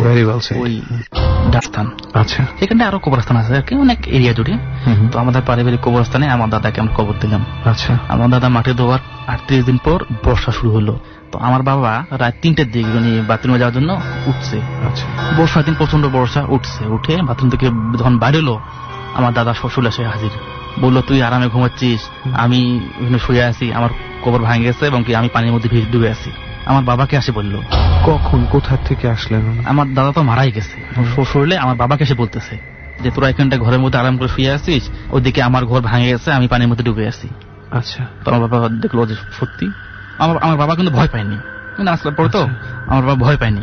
পরে আমার বাবা আমার চাচা সবাইকে ডাকলো, এমনকি আমরা যাই দেখি যে ঠিকই আমার দাদার কবর পাশটা ভাঙে গেছে। আপনি নিজে গিয়েছিলেন? আমি নিজে দেখেছি 2001 সালে আমার দাদা কবরটা ভাঙে গেছে এবং পানি ঢুকে গেছে কবরে। পানি ঢুকে গেছে কবরে, যথেষ্ট পানি ঢুকে গেছে। জি, আমার দাদা কি কবরের ভেতরে লাশটা ছিল? মানে লাশ ছিল। এমনকি দেখলাম যে আমার দাদার পুরা চুল, মানুষ বলে যে লাশ 10-15-20 দিনে পড়ছি তার বডি নষ্ট হয়ে যায়, কিন্তু আমার দাদার বডি কিচ্ছু হয়নি। ঘটনাটা ঘটছে 40 দিন পর, 40-41 দিনে আর কি। তো যখন আমার বাবার গেল সবাই দেখলাম, তো আমার দাদার লাশটা ঠিক সেরকমই আছে এবং কি আমার দাদার হাঁটু পর্যন্ত কাপড়টা সরে গেছে, পাটা স্পষ্ট আছে, কিচ্ছু হয়নি। কিভাবে সম্ভব? স্পষ্ট আছে, কিচ্ছু হয় নাই, পুরা শরীর। তোমরা আস্তে আস্তে অর্ধেক কবর ভাঙলাম। আপনার দাদা জীবিত অবস্থায় কি করতেন? কালাম পড়তেন, গ্রামে থাকতেন, বিস্তার করতেন, গ্রামের মানুষ। তো তার পুরো শরীর ঠিক আছে এবং কি শুধু তার বুকের কাছে একটু অল্প একটু রক্তের ছাপ, রক্তের দাগ সাদা কাপড়ের মতো লাগে আছে, এমনকি তার পুরো শরীর ঠিক আছে। আচ্ছা, আমাদের এলাকার মুরব্বীর কয়েকজন দেখলো, বলছে লোকজন জড়ো হয়ে যাবে, ভালো দেখাবে না, তোমরা যত তাড়াতাড়ি পারো ওটাকে ভালো করে ঢাকা দাও। তখন আমরা আবার পুনরায় সুন্দর করে বাঁশ দিয়ে, প্লাস্টিক দিয়ে সুন্দর করে কবরটাকে মেরামত করে দিই। আচ্ছা, তারপরে তো আপনার আব্বু বোধহয় ওই ধরনের আর কিছু না, তারপর থেকে আমার আব্বু আমার দাদা কোনো দেখতে পাইনি। ওকে, মোটামুটি 3টা ঘটনা পেলাম, যদিও লাস্টটা খুব ছোট্ট একটা ঘটনা ছিল, তবে ওনার ঘটনাগুলো খুব সত্যতার সাথে জড়ানো এবং শুনলে বোঝা যায় যে এগুলো মধ্যে হ্যাপেন্ড, কিছু লজিক আছে। মানুষ যখন একটা কথা বলে, সিকোয়েন্সটা যখন থাকে, কিছু ক্ষেত্রে হয়তোবা বোঝা যেতে পারে এটা যদি না ঘটে, সিকোয়েন্সের মধ্যে একটা ঝামেলা পাওয়া যায়। তো সাদ্দাম ভাইয়ের মধ্যে আমরা যে জিনিসটা মানে তেমন কিছু পাইনি, অথেন্টিসিটি অনেক বেশি।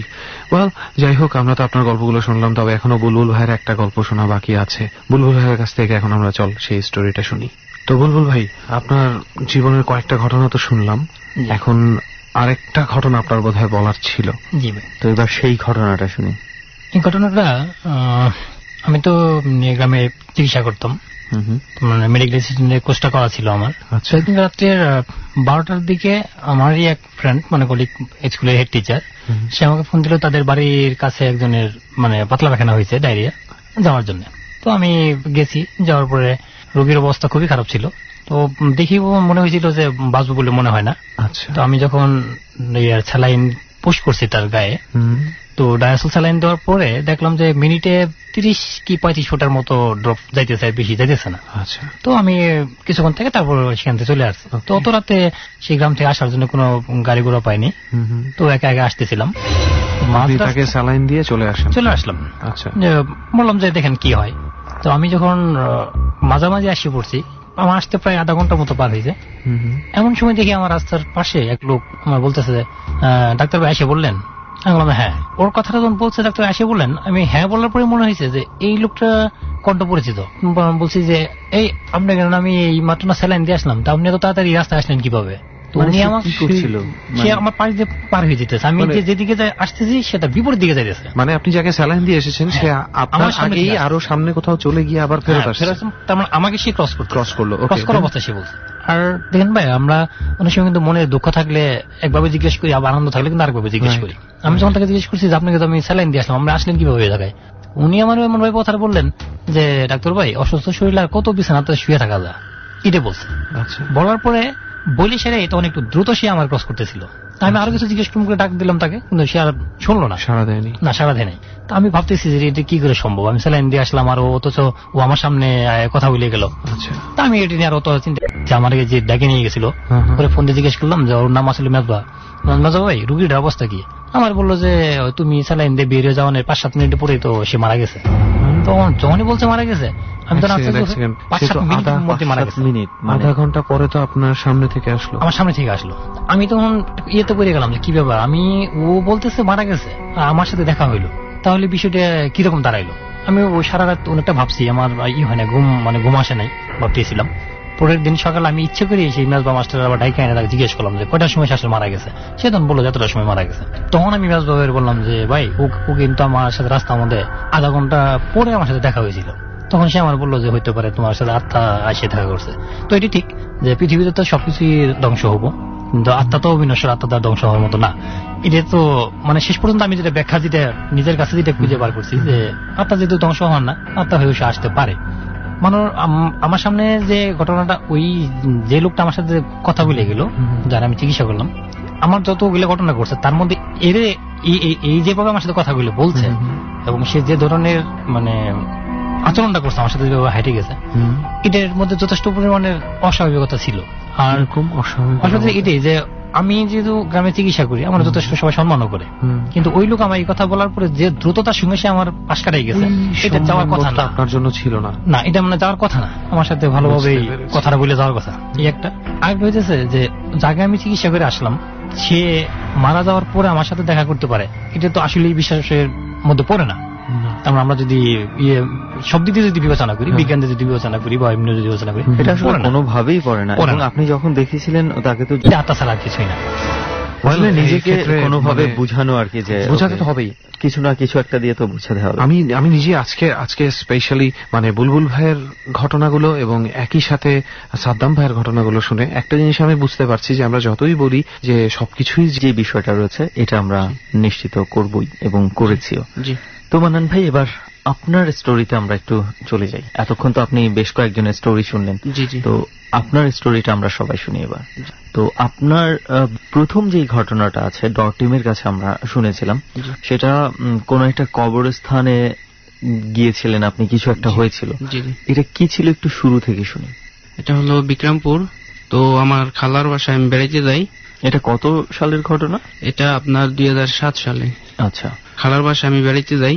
তো একদিন সকালে আমার খালার শাশুড়ি মারা যায়, দরজার থেকে উষ্টা খায়া হঠাৎ করে, মানে সে বৃদ্ধ ছিল? জি।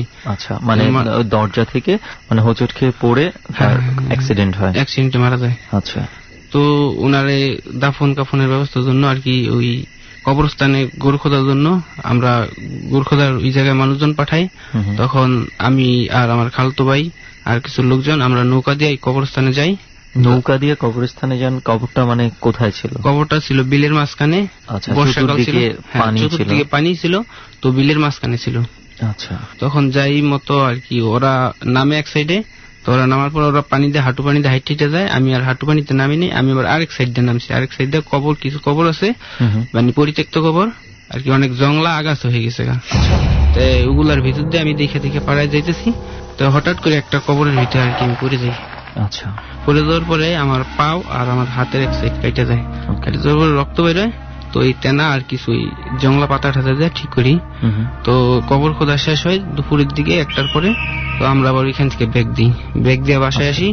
তো বিকালে আসরের সময় ওই আমার খালতো ভাই দাদিরে জানাজা দিয়া বাসার থেকে তারপর ওই কবরস্থানে নৌকা দিয়ে নিয়ে যাই। নৌকা দিয়ে নিয়ে মাটি একবারে দিয়ে মাটি চুরি দিয়া বাসায় চলে আসি আমরা। আচ্ছা, কয়টার দিকে আসেন? বাসায় চলে আসি মাগরিবের আগে। আচ্ছা, মাগরিবের আগে বাসায় চলে আসি। তখন আমি রাত্রে আমার খালাদের বাসায় জায়গা না থাকার কারণে আমি আর আমার খালাতো ভাই পাশের এক বাসায় থাকি। তো ওই পাশের বাসায় রাতে 3 জনে এক খাটে ঘুমাসি। তো আমি জানলা সাইডে ঘুমাই আর ওরা 2 জন এক সাইডে ঘুমাসি। আচ্ছা। তখন রাত্র 3টার দিকে আমার হঠাৎ করে ঘুম ভেঙে যায়। ঘুম ভাঙার পরে আমি জানালার দিকে খেয়াল করি, আমি জানালার একটু দূরে ফাঁকার পরেই জানালা, খাটের দিকে একটু ফাঁকার পরে জানালা, মানে খাটটা জানালার সাথে লাগানো না, একটু ফাঁকা আছে। তো আমি জানালার দিকে তাকাই, জোনাকি রাত ছিল, পুরী ফর্সা। তখন আমি একটা সাদা কাপড় ফিন্দনে মানে পাঞ্জাবি হোক এরকম কিছু আর কি, জুব্বা টাইপের সিন্ধনে পুরাই সাদা আর কি, যেমন লাশ যেমন আর কি রাখলে আপনার লাশ কাফন করলে যেরকম লাগে না ওইরকম রাখলে। ওই জানলার সামনে দাঁড়ায় থাকে। তো আমি ভাবতেছি এটা কি হবে না কি হবে, তো ওইটা দেখি দুইটা হাত বাড়ায় জানলার ভিতর দিয়া আর কি আমার হাত আর পা জাবরায় ধরছে আর টাইনে নেওয়ার চেষ্টা করতেছে। তখন আমি ধস্তাধস্তি করি, ধস্তাধস্তি করার পরে আমি পর্যায়ে একটা সেন্সলেস হয়ে যাই। তো আমি নিচে পড়ে যাই আর কি, খাড়ের একটু খেলা আছে, আমি খাড়ের নিচে পড়ে যাই। খাড়ের নিচে আমি ধস্তাধস্তি করার পরে আমি খাড়ের নিচে কিভাবে চলে যাই এটা আর কি আমি বুঝতে পারি। সকালে আমার খালতো ভাই আর কিছু লোকজন আমার এই খাড়ের পে উঠাইয়া পানি কেজি দিয়ে আমার হুশ করায়। পরে হুশ করানোর পরে বলতেছে তুই খাড়ের নিচে গেছিস কিভাবে, আর তোর যত জায়গাতেছিস তুই হুশ হস না, এই কারণে তোর মাথায় পানি ঠানি আর তোর তো প্রচুর জ্বর। তখন আমি জাগার পরে শুনলাম, তখন আমার আর কি মাথা মুথা সব ঘুরিতেছে আর প্রচন্ড জ্বর, শরীর অনেক গরম। আচ্ছা, আপনার ধস্তাধস্তির কথা আপনি বলছেন, তো তখন আপনার পাশে তো আরো 2 জন শুয়েছিল, তারা টের পায় নাই? না, তারা টের পায় নাই। আর মানে আপনি যেটা সাদা জুব্বার মতো বললেন জানালাতে দেখেছেন, এটা এমনও তো হতে পারে কোনো মানুষও তো হতে পারে না? মানুষ ওই জায়গায় এত লম্বা মানুষ হওয়া সম্ভব না, এই মাটি থেকে ফ্লোর বিল্ডিং অনেক উঁচা। ওকে, যে বিল্ডিংটাতে আপনি ছিলেন ওখানে মানে মানুষ দাঁড়িয়ে ওটা যাওয়ার মতো না? 2 জন দাঁড়াইলে আর কি জানলার কাছাকাছি। আচ্ছা আচ্ছা আচ্ছা। আর তাছাড়া আপনার জানালা থেকে খাটের যে দূরত্ব ছিল ওইখানে কি সাধারণ মানুষ হাত বাড়ালে ধরতে পারবে? না না না, ধরা সম্ভব না। আচ্ছা, মানে যদি খাটের সাথে লাগাই না থাকো তা আমি ভাবতাম যে, বাট আমার খালতো ভাই স্বাস্থ্য ভাই আমার সাথে দুষ্টামি করে, কিন্তু ওইটা হাত বাড়ানো সম্ভব না আর ওই জায়গায় দাঁড়ানো সম্ভব না। নিচে আর কি লাশ পর্যায়ে ওই সাইড আবার পরিত্যক্ত পুকুর। আচ্ছা আচ্ছা। তারপরে ওই দিক দিয়ে মানুষের চলাচলেরও কোনো না, চলাচলের উপযোগী না। ওকে, তো তারপর কি হয়েছিল? তারপর আমি সকালবেলা আমার পানি ঠান্ডা হুশ করার পরে আরো মাথায় অবস্থা খারাপ আর কি, বমি টমি করতেছি সারাদিন ধরে। ওই সকাল থেকে বমি শুরু হয়ে গেল ওইখান থেকেই। বমি করার পরে আমার খালতো ভাই আর কিছু মানে তার স্বাস্থ্য ভাই আমার হসপিটালে নেয়, মানে ডাক্তারের কাছে নেয়। হ্যাঁ, ডাক্তারের কাছে নেওয়ার পরে সুস্থ হই না। তারপরে আমার বিকেলে কবিরাজের কাছে নেয়। তো কবিরাজ ঝাড়ফুঁক করার পরে একটু হালকা সুস্থ হই। তারপরে সারাদিন কেটে যায়, মানে তারপরে আবার রাত্র আসে। তো রাত্রে এই বাসায় খালাগো বাসায় জায়গা না হওয়ার কারণে তো খালতো ভাইয়ের ফুফু বাসায় যায় আমি আর আমার খালাতো ভাই থাকি। তো ওই বাসার সাথেই ছিল কবরস্থানের রোডটা আর কি, বীরের দিকে যে রোডটা গেছে কবরস্থান দিকে, ওই রোডটা থাকার পরে আমি ওই রাত্রে আবারও ওই রাত্রেই আর কি রাত 3টা বাজে আমার ঘুম ভেঙে যায়। কোনো শব্দ টব্দ ছাড়াই হঠাৎ আপনার ঘুম ভেঙে? হ্যাঁ, হঠাৎ ঘুম ভেঙে যায়। ঘুম ভেঙে যাওয়ার পরে আর কি আমি প্রেসার বলতে আমি বাইরে যায় প্রেসার করতেছিলাম ওই রাস্তার সাইডে, খালের সাইডে আর কি। তখন আর আমার খালতো ভাইয়ের ফুবু বাড়ির সামনে যখন আসছে তখন আর কি ডাক দিয়েছে, আফজাল বাসায় যাবি না, সকাল তো হয়ে গেছে। একটা ডাকি দিছে আর দেয় না। তো আমি পিছন দিয়ে থাকা দেখি কবরস্থান, ওই আমার আফজাল বাড়ির দিকে আর কবরস্থান রোড একই রোড, আমি ওদিকে যাইতেছে। তো আমিও হাঁটা দিচ্ছি, সকালে গেছে তাই জোনাকি রাত তো মানে সকালের মতোই দেখা যায়। আমি বলছি সকালে আমি হাঁটা দিচ্ছি। তখন আমার খালতো ভাই তাড়াতাড়ি করে উঠে আসে, উনি আমার বিছানায় না পাইয়া উঠে আসে, আইসা আমার হাত ধরে বলতেছে যে কই যাস তুই এত রাতে? আমি রাত্রে মানে সকাল হয়ে গেছে তো। আচ্ছা, আর তোমার দাদি তোমার ডাকতেছে, তুমি চলো বাসায় চলো, বাসায় যাই। তখন ও বলছে, এই গাদা আমার দাদি না মারা গেছে, কালকে না মারি যাইলি, তুই আমার দাদির পেলি কই? কি দেখছিস? ঘুমেছ কে বলতে বল? আমি কই পেশাব করতেছিলাম, এই জন্য দেখছি। তখন বাসায় নিয়ে যায়। আপনি স্পষ্ট শুনতে পেয়েছেন যে তাকে ডাকছে? হ্যাঁ, মানে বলছে যে আফজাল। আর সাথের 2 জন মহিলাকে বা কারা ছিল আপনার কোনো আইডিয়া নেই? চিনি না, মানে ওই ওর দাদি তো ওনার চিনতে পারছে আর কি। মাঝে মাঝে বুঝি না যে ওই দুনিয়াটাতে কে কার সাথে গিয়ে মিশে যায়। আসলে ওই পৃথিবীটাতে যাওয়ার পরে কে যে কাকে কোথায় খুঁজে পায়। যেমন আমার এইসব দিকে কিউরিওসিটি খুব বেশি থাকে, বুঝছিস, যে এই যে উনি বললো যে 3 জনকে একসাথে দেখেছে, একজনকে আমরা রিকগনাইজ করতে পারলাম, কোনোভাবে সে ফেরত এসেছে বা আসার চেষ্টা করেছে, কিন্তু তার সাথে 2 জন মহিলা কে ছিল? তারা কাদের আত্মীয়, বা তারা কি আদৌ মানুষ, নাকি তারা ওই দুনিয়াটা থেকে আসা কোনো পাহারাদার? I don't know। এবং সবচেয়ে বড় বিষয় হচ্ছে যে ওনাকে 2 বার কিন্তু উনিই সাক্ষাৎ পেয়েছেন। আমাকে কালকে ফেসবুকে আমার ফ্যান পেজে একজন জিজ্ঞেস করছিল যে আচ্ছা ভাই, আপনি প্রায়ই বলেন এই কথাটা যে যারা দেখে বা যাদের সাথে ঘটে তাদের সাথে বারবার ঘটে, তো আমি একটা জিনিস মনে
হাতের ডাইনে ছিল একটা ব্রা, ওই ব্রাডার লাগে যে ভাঙ্গিয়া চুরে লাইতেছে, মানে আমার প্রচন্ড পরিমাণ ভয় পাইতেছি, আর লাগে যে ব্রাডার ভাঙ্গিয়া চুরে লাইতেছে। তখন আমি মানে যা পারি দোয়া যেটা যা আছে সবকিছু পড়তেছি। আর এই হারিকেনটা সেটাকে কোনো পশুর মতন মনে হয়েছে? বন মানুষের মতো মনে হচ্ছে, কিন্তু আরো বড়, এটা বড় অনেক, বন মানুষের থেকে বড়। সারা গায়ে পশম ছিল? হ্যাঁ, পশম কালো ছিল আর কি। আচ্ছা, মানে কালো কিছু একটা আকৃতি এইভাবে আকৃতি। জি, ওকে। তখন ওই বেড়াবুড়া দেখি পরিস্থিতি, তখন আমি দোয়া পড়তেছি, তখন এটা আমার পিছন দিয়া হাইটা মানে হাতের বাম সাইডে, ডাইন সাইড থেকে বাম সাইডে আসতেছে। তো আমি দোয়া পড়তেছি। টয়লেটের পরে সামনে ছিল একটা আপনার বাঁধঝাড়, তো ওই বাঁধঝাড়ে ওই জিনিসটা ঢুইকা আমি হালকা একটু তাকাই, ভয় করে, তারপরে তাকাই দেখি গেছে কিনা। ও দেখি যে বাঁধঝাড়ের ভিতরে ঢুইকা বাঁশগুলারে মানে ভেঙে ছিঁড়ে ফেলতেছে, আর আমার উপরে আর কি ফালাইবে এমন একটা পরিস্থিতি। মানে অনেক ঝড় তুফান, মানে আমার সামনে কিছু পড়তেছে না, সামনে যে গাছ গাছ ওগুলাতে পাইতেছে না, শুধু বাঁশঝাড়টাই লাগে যে বাঁশগুলার ভেঙে ফেলবো, আর আলো আকৃতিটা বাঁশঝাড়ের মধ্যেই গেছে। আচ্ছা, এই ঘটনাগুলো যখন ঘটছে তখন টয়লেটের ভিতরে যে ছিল সে কি এগুলো টের পাচ্ছে? না না না না, আমিও ভয়ে ওনাকে ডাক দিতে পারতেছি না, মানে আমার একটা অবশ অবস্থা, মানে চিৎকারও দিতে পারতেছি না, ভয় করতেছে প্রচন্ড। তারপর উনি বাঁশঝাড় অনেক আর কি তুফানের মতো। তখন আর কিছুক্ষণ পরে ওই লজিং মাস্টার বের হওয়ার পরে বলতেছে যে তুমি হারিকেন এত জোরে বাড়াইছো কেন, এত কাজ তো ফাইটে দেবো, তাড়াতাড়ি কমো। তখন আমি কমাই, তখন বললাম ভাই আমি ভয় পাইছি। বলছে যে তাহলে চলো বাসায় চলো, আমি তোমার পানি পরে খাইতেছি। তখন উনি ঘরে নিয়ে আমার পানি দিয়া লবণ দিয়া তারপর ফু দিয়া খাওয়াইছে, হালকা হালকা একটু খারাপ লাগছে, তারপরের দিন ঠিক হয়ে গেছে। ঠিক হয়ে গেছে। ওকে, আসলে মানে জিনিসটা যে কি ছিল বুঝলাম না, এবং আমিও বুঝলাম না আসলে। উনি যেই দূরত্বের কথা বলছে খুবই কাজ দিয়ে গেছে, এবং ওনাকে কিভাবে ইগনোর করে চলে গেছে এটাও আমি একটু বুঝতে পেলাম না। তবে একটা জিনিস সিমিলারিটি পেলাম, প্লাস সিমিলারিটি বলতে অনেক আগের একটা থট, মানে about ghosts and everything. Mohammad Zafar Iqbal স্যারের একটা বই আছে, বইটার নাম হচ্ছে প্রেত। এই বইটা যদি কেউ পড়ে তাহলে কিছুটা হলেও থটটা বুঝতে পারবে যে অ্যাকচুয়ালি প্রেত বলতে আমরা কি বুঝাই। তো সেখানে কিছু ক্যারেক্টার ছিল যাদেরকে বলা হচ্ছিল পিশাচ। তো এই পিশাচের একটা আবির্ভাব বা একটা অবয়ব আমি টের পেলাম ওনার কথার ভেতরে, মানে যেভাবে ওটার অ্যাপ্রোচ ছিল, হিংস্র একটা অবস্থান। হ্যাঁ, তাতে কিছু মনে হয়েছে আমার। যাই হোক, সেটা নিয়ে না বলি। তো অনেক ধন্যবাদ মান্নান ভাই আজকের এই জার্নিতে এখানে আসার জন্য, এবং আপনার যেই কিছু এক্সপেরিয়েন্স ছিল সেটা আমাদেরকে শোনানোর জন্য। থ্যাংক ইউ মান্নান ভাই। আমরা এখন বলতে চাচ্ছি যে আমার কিছু ফ্রেন্ড আছে, ওরা সব সময় শোনে ডর অনেক, মানে ওদের প্রিয় আর আমারও প্রিয়। আমি সবসময় এটা শুনি, এটা না শুনলে আর কি ঘুম হয় না। বৃহস্পতিবার তো শুনি, তারপরে আর কি ডাউনলোড করে রাখি, ডাউনলোড করে শুনেন। আপনি যদি ডাউনলোডের কথাটা যেহেতু বলেছেন, আমরা একটু বলে দিই যে ডট যেদিন অন এয়ার হচ্ছে ঠিক পরের দিন সকাল থেকে আপনি ডাউনলোড করতে পারবেন এবিসি রেডিওর ওয়েবসাইট থেকে www.abcradiobd.fm। এখানে গেলে সংগ্রহশালা আছে, সংগ্রহশালায় আমাদের প্রত্যেকটা প্রোগ্রামের সেগমেন্ট দেওয়া আছে, সেখানে আপনি ডরে ক্লিক করলে ডরের যে পর্বগুলো রয়েছে সেখান থেকে ডাউনলোড করে শুনতে পারবেন। তো অনেক ধন্যবাদ মান্নান ভাই। দোস্ত, এই ঘটনাতে যাওয়ার আগে কিন্তু আরেকটা ঘটনা বলতে হয়। অবশ্যই, এটাও একটা ঘটনা, অ্যাটলিস্ট ডরের জন্য একটা ঘটনা, অনেক বড় একটা পাওয়া আমরা বলতে পারি যে ডরকে সবাই এত ভালোবাসেন, এবং সেটা দেখে আমাদের অনেক ভালো লাগে। এবং সবচেয়ে বড় প্রমাণ হচ্ছে যে একজন মানুষ মানে পৃথিবীর যেই রংটা ওইভাবে দেখা হয়নি। ডর মানে ভয়। প্রিয় শ্রোতা, ডরের রেসিপি কিন্তু খুবই গুরুত্বপূর্ণ। আপনি ডরকে যদি মনেতে জায়গা দিতে চান, ডর মানে যে ভয়, সেটা যদি উপলব্ধি করতে চান, তাহলে ডরের রেসিপি অনুযায়ী আপনাকে ডর শুনতে হবে। আপনি যদি ডরে এসে আপনার জীবনের ঘটে যাওয়া বিভিন্ন ভৌতিক ঘটনাগুলো শেয়ার করতে চান, ফোন করুন আমাদেরকে। আমাদের ফোন নাম্বারটি হচ্ছে 09613892892। আমি আবার বলছি 09613892892। এখানে ফোন করার পরে আপনি 3 চাপবেন, তারপর ফোন থেকে যে নির্দেশনা পাবেন সেই অনুযায়ী আপনি আপনার কথাগুলো রেকর্ড করবেন। আমরা আবারও ফিরছি গল্পের ঠিক সেই জায়গাটিতে যেখানে ছোট্ট একটা বিরতি নিয়েছিলাম। ডর। ওকে মনির ভাই, আমরা তাহলে আর সময়ে নষ্ট না করে আমরা শুরু করি যে আমরা আসলে আপনার হয়েছিল যে আমরা সাধারণত দেখি যে অনেকে দেখে অনেক কিছু ভয় পায়, তো আপনার এই ক্ষেত্রে তো এই ব্যাপারটা থাকছে না। তারপরও কি ধরনের ভয় আপনাকে মানে ছুঁয়ে গেছে ওটা একটু আমরা শুনি। প্রথম যে ঘটনাটা আমি বলবো সেটা হচ্ছে যে আমার স্কুল জীবনের ঘটনা। আমি তখন স্কুলে পড়ি, ক্লাস 4-এ পড়ি, তখন ছোট। তো আমরা একটু দুষ্ট ছিলাম আর কি, যেটা সত্যি কথা। আমরা কয়েক বন্ধু মিলে দৈনিক রাত্রে ছাদে উঠতাম। তো সেই ছাদটা ছিল আমাদের ঢালু, এটা মানে কোনো রেলিং তেমন ছিল না, মানে হাঁটু পর্যন্ত ছিল রেলিংটা। এটা কি মিরপুরে? মিরপুরে, জি, মিরপুর 14 নম্বর স্কুলটা এখনো আছে। আপনার ইচ্ছে করলে যে দেখতে পারেন ছাদটা আসলে কিরকম। আর ওই স্কুলের বিল্ডিংটা হচ্ছে মানে উঁচু, ওটার নিচে আমার মতো একজন ইচ্ছে করলে বসে থাকতে পারবে অনায়াসে। বিল্ডিংটা এমন ভাবে তৈরি করা হয়েছে। তো ছাদে আমরা উঠতাম প্রতিদিন, উঠে আমরা বিভিন্ন সময় গল্প সল্প করতাম। গরমের সময় ভালো লাগতো না, তো গল্প করতে আমার বন্ধু আরো ছিল, মামুন, ফারুক, ওরা ছিল সবাই। তো আমরা মোটামুটি বেশ কয়েকদিন উঠতাম, কেউ আমাদেরকে দেখেনি। তো একদিন আমরা 7 বন্ধু ওঠার পরে, তো প্রথমে ফারুক নামে একটা ছেলে আছে। কয়টার দিকে উঠেছেন? রাত 1:30টার দিকে। আমাদের হাউস ফ্রেন্ড যদি জানতো তাহলে তো অবশ্যই আমাদেরকে মারধর করে আমাদেরকে দেখা যেত, হোস্টেল থেকে বের করে দিত। তো আমরা এগুলা কাউকে জানাইনি, এবং কি আমরা এই কজন বাদে আর কেউই জানতো না বিষয়টা। জানলে হয়তো বা আমাদেরকে ওরা একজন আরেকজনের কাছে বলে দেবে, জন্য আমরা কাউকে বিষয়টা জানাতাম না। তো আমরা প্রতিদিন উঠতাম, উঠতে উঠতে একদিন আমরা চিন্তা করছি যে আমরা কি করব, এক একজন এক রকম কল্পনা করছে আর কি, মানে ছাদে বসেই। জি জি, ছাদে বসে। একদিন যেদিন আমরা লাস্ট ওঠা আর কি, যেদিন আমার ঘটনাটা ঘটেছে, সেই দিন আমরা 7 জন উঠেছি। আমাদের গল্প মোটামুটি হচ্ছে, চলছে। তো একটা ছেলের নাম হচ্ছে ফারুক। আমাদের স্কুলের একটা আয়া আছে, ওনার নাম ববি। তো আমরা ববি আন্টি বলে ডাকতাম। তো ওনার কণ্ঠে ডাকলো ফারুককে, বললো এই ফারুক এদিকে আস। এবং ফারুক আপনাদের সাথে ছিল? জি, ফারুক আমাদের সাথে ছিল। ফারুক বললো যে সর্বনাশ, কি হয়েছে দোস্ত? যে ববি আন্টি তো দেখা ফেলাইছে, তাহলে তো কালকে আমাদের তো অবস্থা খারাপ। তা আমি বললাম কোথায় ববি আন্টি দেখলো? হ্যাঁ আমার ডাকছে। তা আমরা বললাম যে আমরা তো কেউ শুনিনি, তোর ডাকলো কিভাবে, তুই এটা ভুল শুনছিস? না ভাই, আমি স্পষ্ট শুনছি, ববি আন্টি আমাকে ডাকছে, কালকে নির্ঘাত আমাদের হোস্টেল সুপার হোস্টেল থেকে বের করে দেবে। দেখি যাক, চুপ থাকবে না, শুয়ে পড়। তা আমরা ছাদে শুয়ে আছি। তো আমরা যখন শুয়েছি তখন কিন্তু আমাদেরকে দেখার কথা না। তো এই গল্প করতে করতে কিছুক্ষণের মধ্যে আবার একটা ছেলেকে ডাকলো, মামুন, ওই একই ভয়েসে বললো এই মামুন নিচে নাম। তো যখন এটা কি আপনারা শুনতে পেয়েছিলেন যখন মামুনকে ডেকেছে? মামুনের ডাকটা কয়জন শুনেছে, তবে আমি শুনিনি আর কি। ওরা কয়জন বলেছে যে হ্যাঁ মামুনের, তো এবার মামুনের তো ডাকলো। আসলে সত্যি সত্যি মনে হয় দেখছে, না দেখলে সেই ববি আন্টি হয়তো দেখে ফেলেছে যে কালকে নির্ঘাত বিচার দেবে, তাহলে আমাদের হোস্টেল থেকে নাম কেটে দিয়ে আমাদেরকে বের করে দেবে। তো চলো আমরা সবাই নেমে পড়ি। তাই বলছে দেখ তোরা এই ধরনের ফালতু কথা কইস না, এগুলো কোনো কথা না, তোরা আসলে একটা ভয় দেখানোর জন্য প্ল্যান করতেছিস।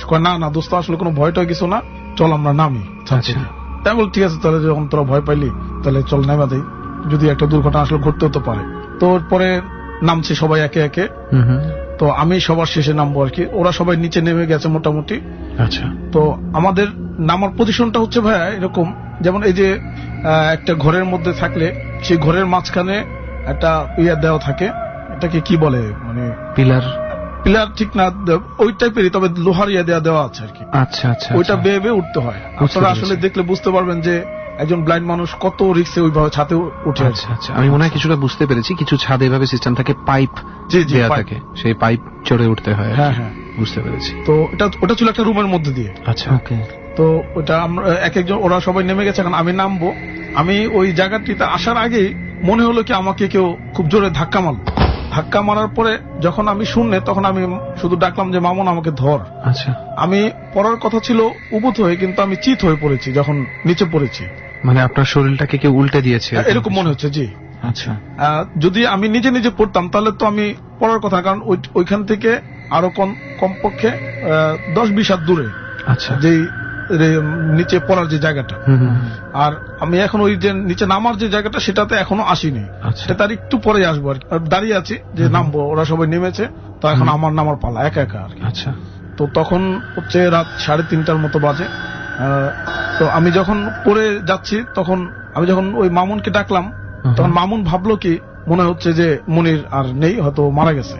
তো মারা যেহেতু গেছে তাহলে কি করা যায়, এখন মানে সবাই বুদ্ধি করে। তখন তো আমাদের বয়স ছোট। আপনি কি সেন্সলেস হয়ে গিয়েছিলেন? না ভাই, আমার জ্ঞান আছে। তাহলে তারা ভাবছে যে মারা গেছেন, এটা কেন? মানে ওখান থেকে পড়ে গেলে তো বাঁচবে না, কারণ হচ্ছে এক পাশে ছিল ঢেকি, বাচ্চাদের যে খেলার যে ঢেকি লোহার, সেই ঢেকি, আরেক পাশে ছিল দোলনা, আরেক পাশে ডালিম গাছ, আর মাঝখানে পড়েছি আমি যেখানে ঘাস ছিল। আচ্ছা আচ্ছা। তো আপনারা যদি কেউ কখনো যান, আমি হোস্টেলটা আপনাদেরকে দেখাতে পারবো। মোটামুটি কত ফুট হবে আপনি পড়ে গেছেন? 3 তলা থেকে ভাইয়া। Oh my God, আপনার বন্ধুদের ধারণাটা তো তাহলে ঠিকই ছিল। এবং মনির ভাই, যখন আপনি ওখানে উপরে ছিলেন, উপরে তো আর কোনো বন্ধু ছিল না আপনার? না, তখন সবাই নেমে গেছে, আমি একা। জি। শেষে আপনি নামবেন? হ্যাঁ, শেষে আমি নামবো। হচ্ছে যে কেউ মানে বন্ধুদের মাঝে থেকে কেউ এটা করার কথা না, কারণ ওরা সবাই নেমে গেছে। তো আমার যখন আমি নিচে পড়েছি, তখন ওরা ওই আমাদের একজন আয়া ছিল, রশিদ ভাই, ওনার রুম থেকে চাবিটা এনে ওরা মানে চাবিটা এনে আমাকে পরে খুঁজে বের করলো আর কি। আচ্ছা আচ্ছা। ওরাও কিন্তু সবাই ব্লাইন্ড, যারা আমাকে খুঁজে বের করলো।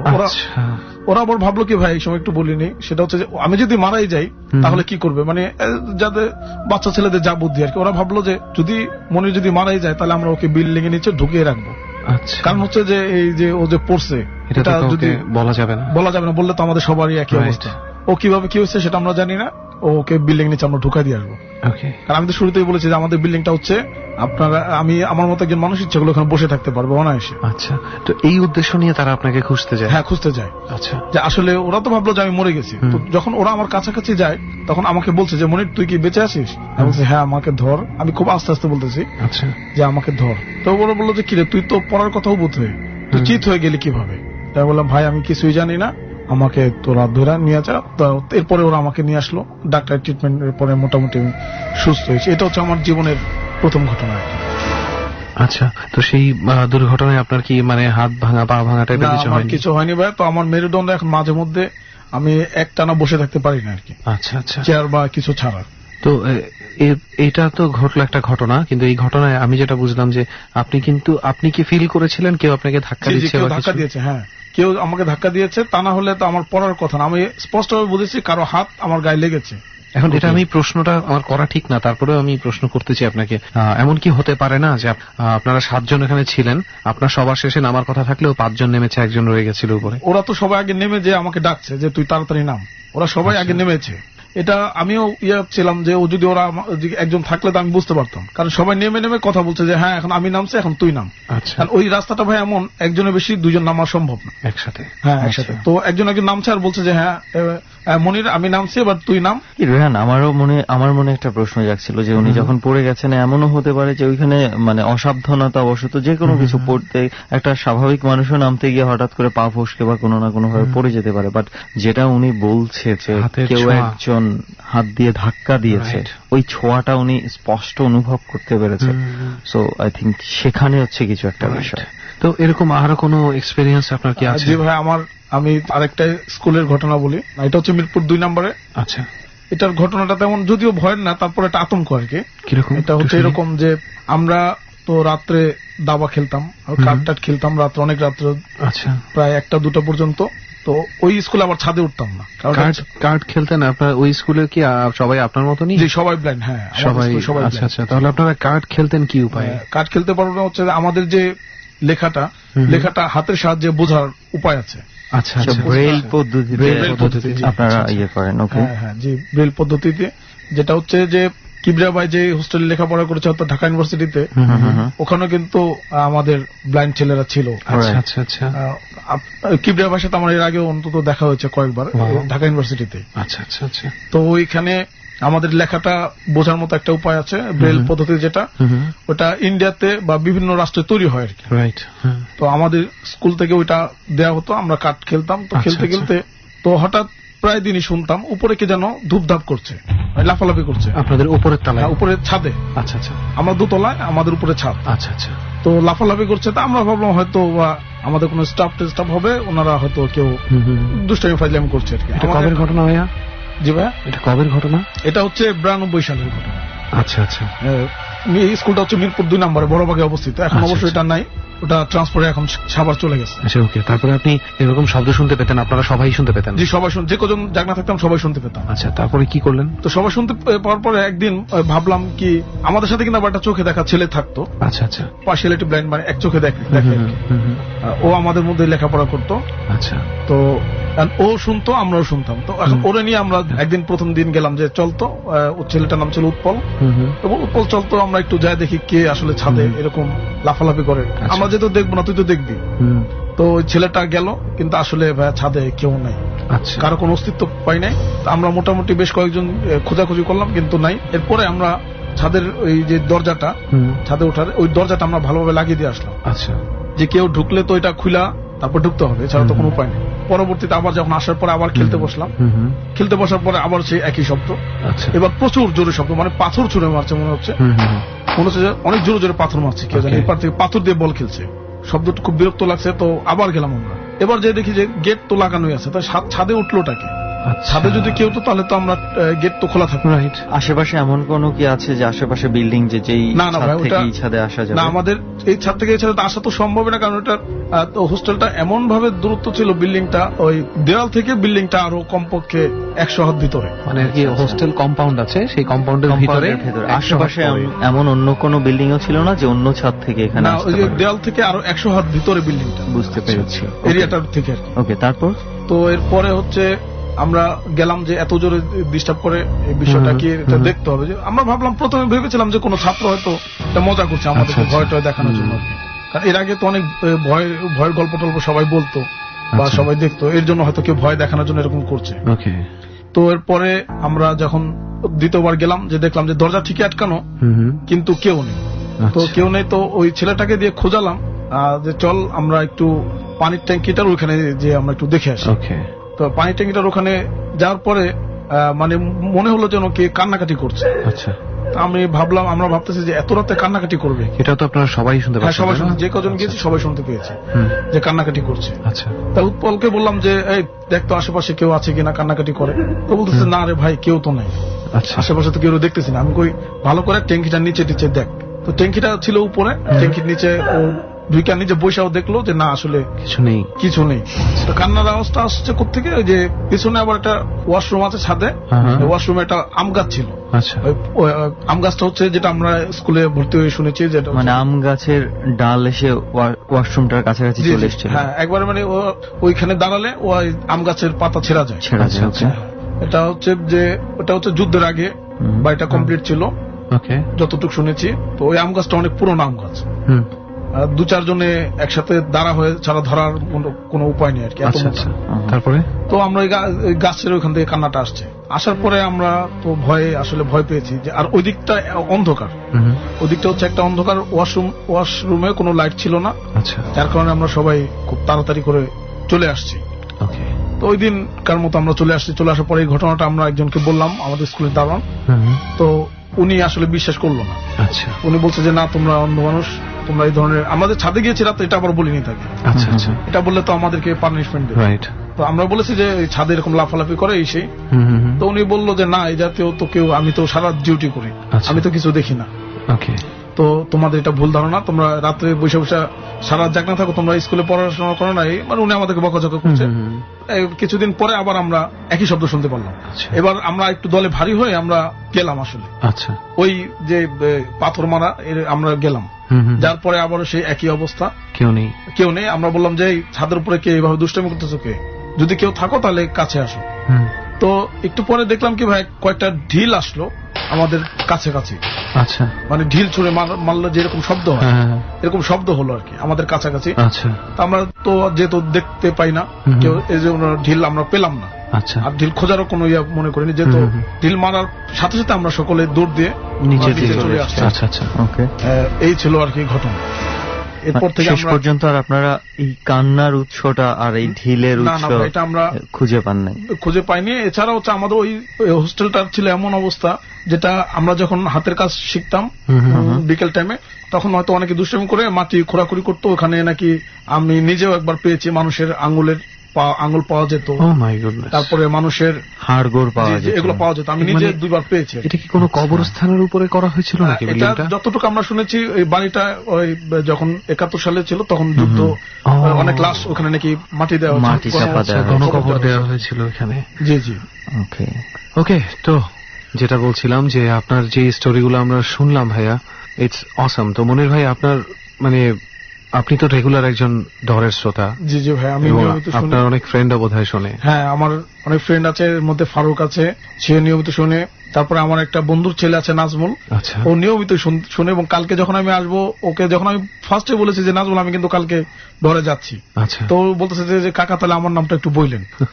আর ভাই আমার ওয়াইফ আপনাদেরকে সবসময় শুনে, সে আমার চেয়ে আরো বেশি ভক্ত আর কি। সে আমাকে মাঝে মধ্যে মনে করায় দেয় যে আজকে কিন্তু ডর আছে, তুমি কিন্তু বাহিরে যে কটা বাজে থাকো না কেন তোমার কিন্তু 11টার মধ্যে ঘরে আসতে হবে না। জি জি। তারপরে সবাই মিলে কি ডর শোনেন আপনারা? হ্যাঁ, সবাই মিলে। আমার ছেলেটাও শুনে, ও মাঝে মধ্যে ঘুমায় পড়ে, বেশিরভাগই ওর শুনতে শুনতে ঘুমায় পড়ে আর কি, ছোট মাছ। তো মাঝে মধ্যে শোনার চেষ্টা করে আর কি। ওকে, ফাইন মনির ভাই, যে পুরো ফ্যামিলির একটা ইন্টারেস্ট আছে ডরে। নট অনলি ডর, it's all about ABC. Thank you very much আমাদের পরিবারের একটা অংশ হয়ে যাওয়ার জন্য, আমাকে সুযোগ করে দেওয়ার জন্য। রূপসা নদীর তীরে আমাদের আড্ডাটা ভালোই কিন্তু জমেছে। আর সবচেয়ে বড় বিষয় হচ্ছে এই রূপসা নদীর রূপ যেটা আছে, দিনের বেলা ডেফিনেটলি আমি মনে করি অনেক সুন্দর, এক্স্যাক্টলি। আর রাতের বেলা সুন্দর, কিন্তু সেই সুন্দরের সাথে একটু ভয়ঙ্করটা যোগ করে দিতে হবে। রাইট। আর কি ভয়ঙ্কর আছে সেটা স্পেসিফিক ভাবে বলার কিছু নেই। অনেক অনেক অনেক শ্মশান ঘাটের আশেপাশে এই ধরনের অনেক গুজব থাকে এবং অনেক সত্যতা থাকে। আমরা এখানে বলতে পারা যায় দুটোই পেয়েছি। রাইট। এবং সবচেয়ে বড় বিষয় হচ্ছে যে আমরা এত দূর আসার কারণ হচ্ছে আমরা অনেকের কাছ থেকেই এই শ্মশান ঘাটটা নিয়ে অনেক ধরনের কথা শুনেছি।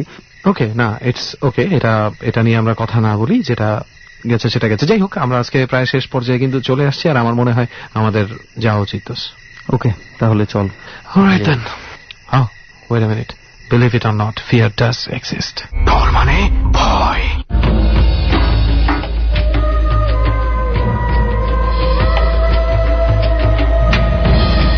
শেষ হয়ে গেল আজকের ডর। 33তম পর্বের অপেক্ষায় আমি আরজে কিবরিয়া বিদায় নিচ্ছি। আমরা খুব শীঘ্রই ডরকে ভিন্ন মাত্রায় আপনাদের সামনে উপস্থাপন করব। আগামী সপ্তাহে আমরা আরো একটি হন্টেড প্লেসে যাব, সেখানকার অতিভৌতিক ঘটনা এবং আপনার ব্যক্তিগত জীবনে ঘটে যাওয়া অবৈজ্ঞানিক এবং অবিশ্বাস্য সব ঘটনা হাজির করব সেখানটাতে বসেই। অপেক্ষায় থাকুন। শুভরাত্রি।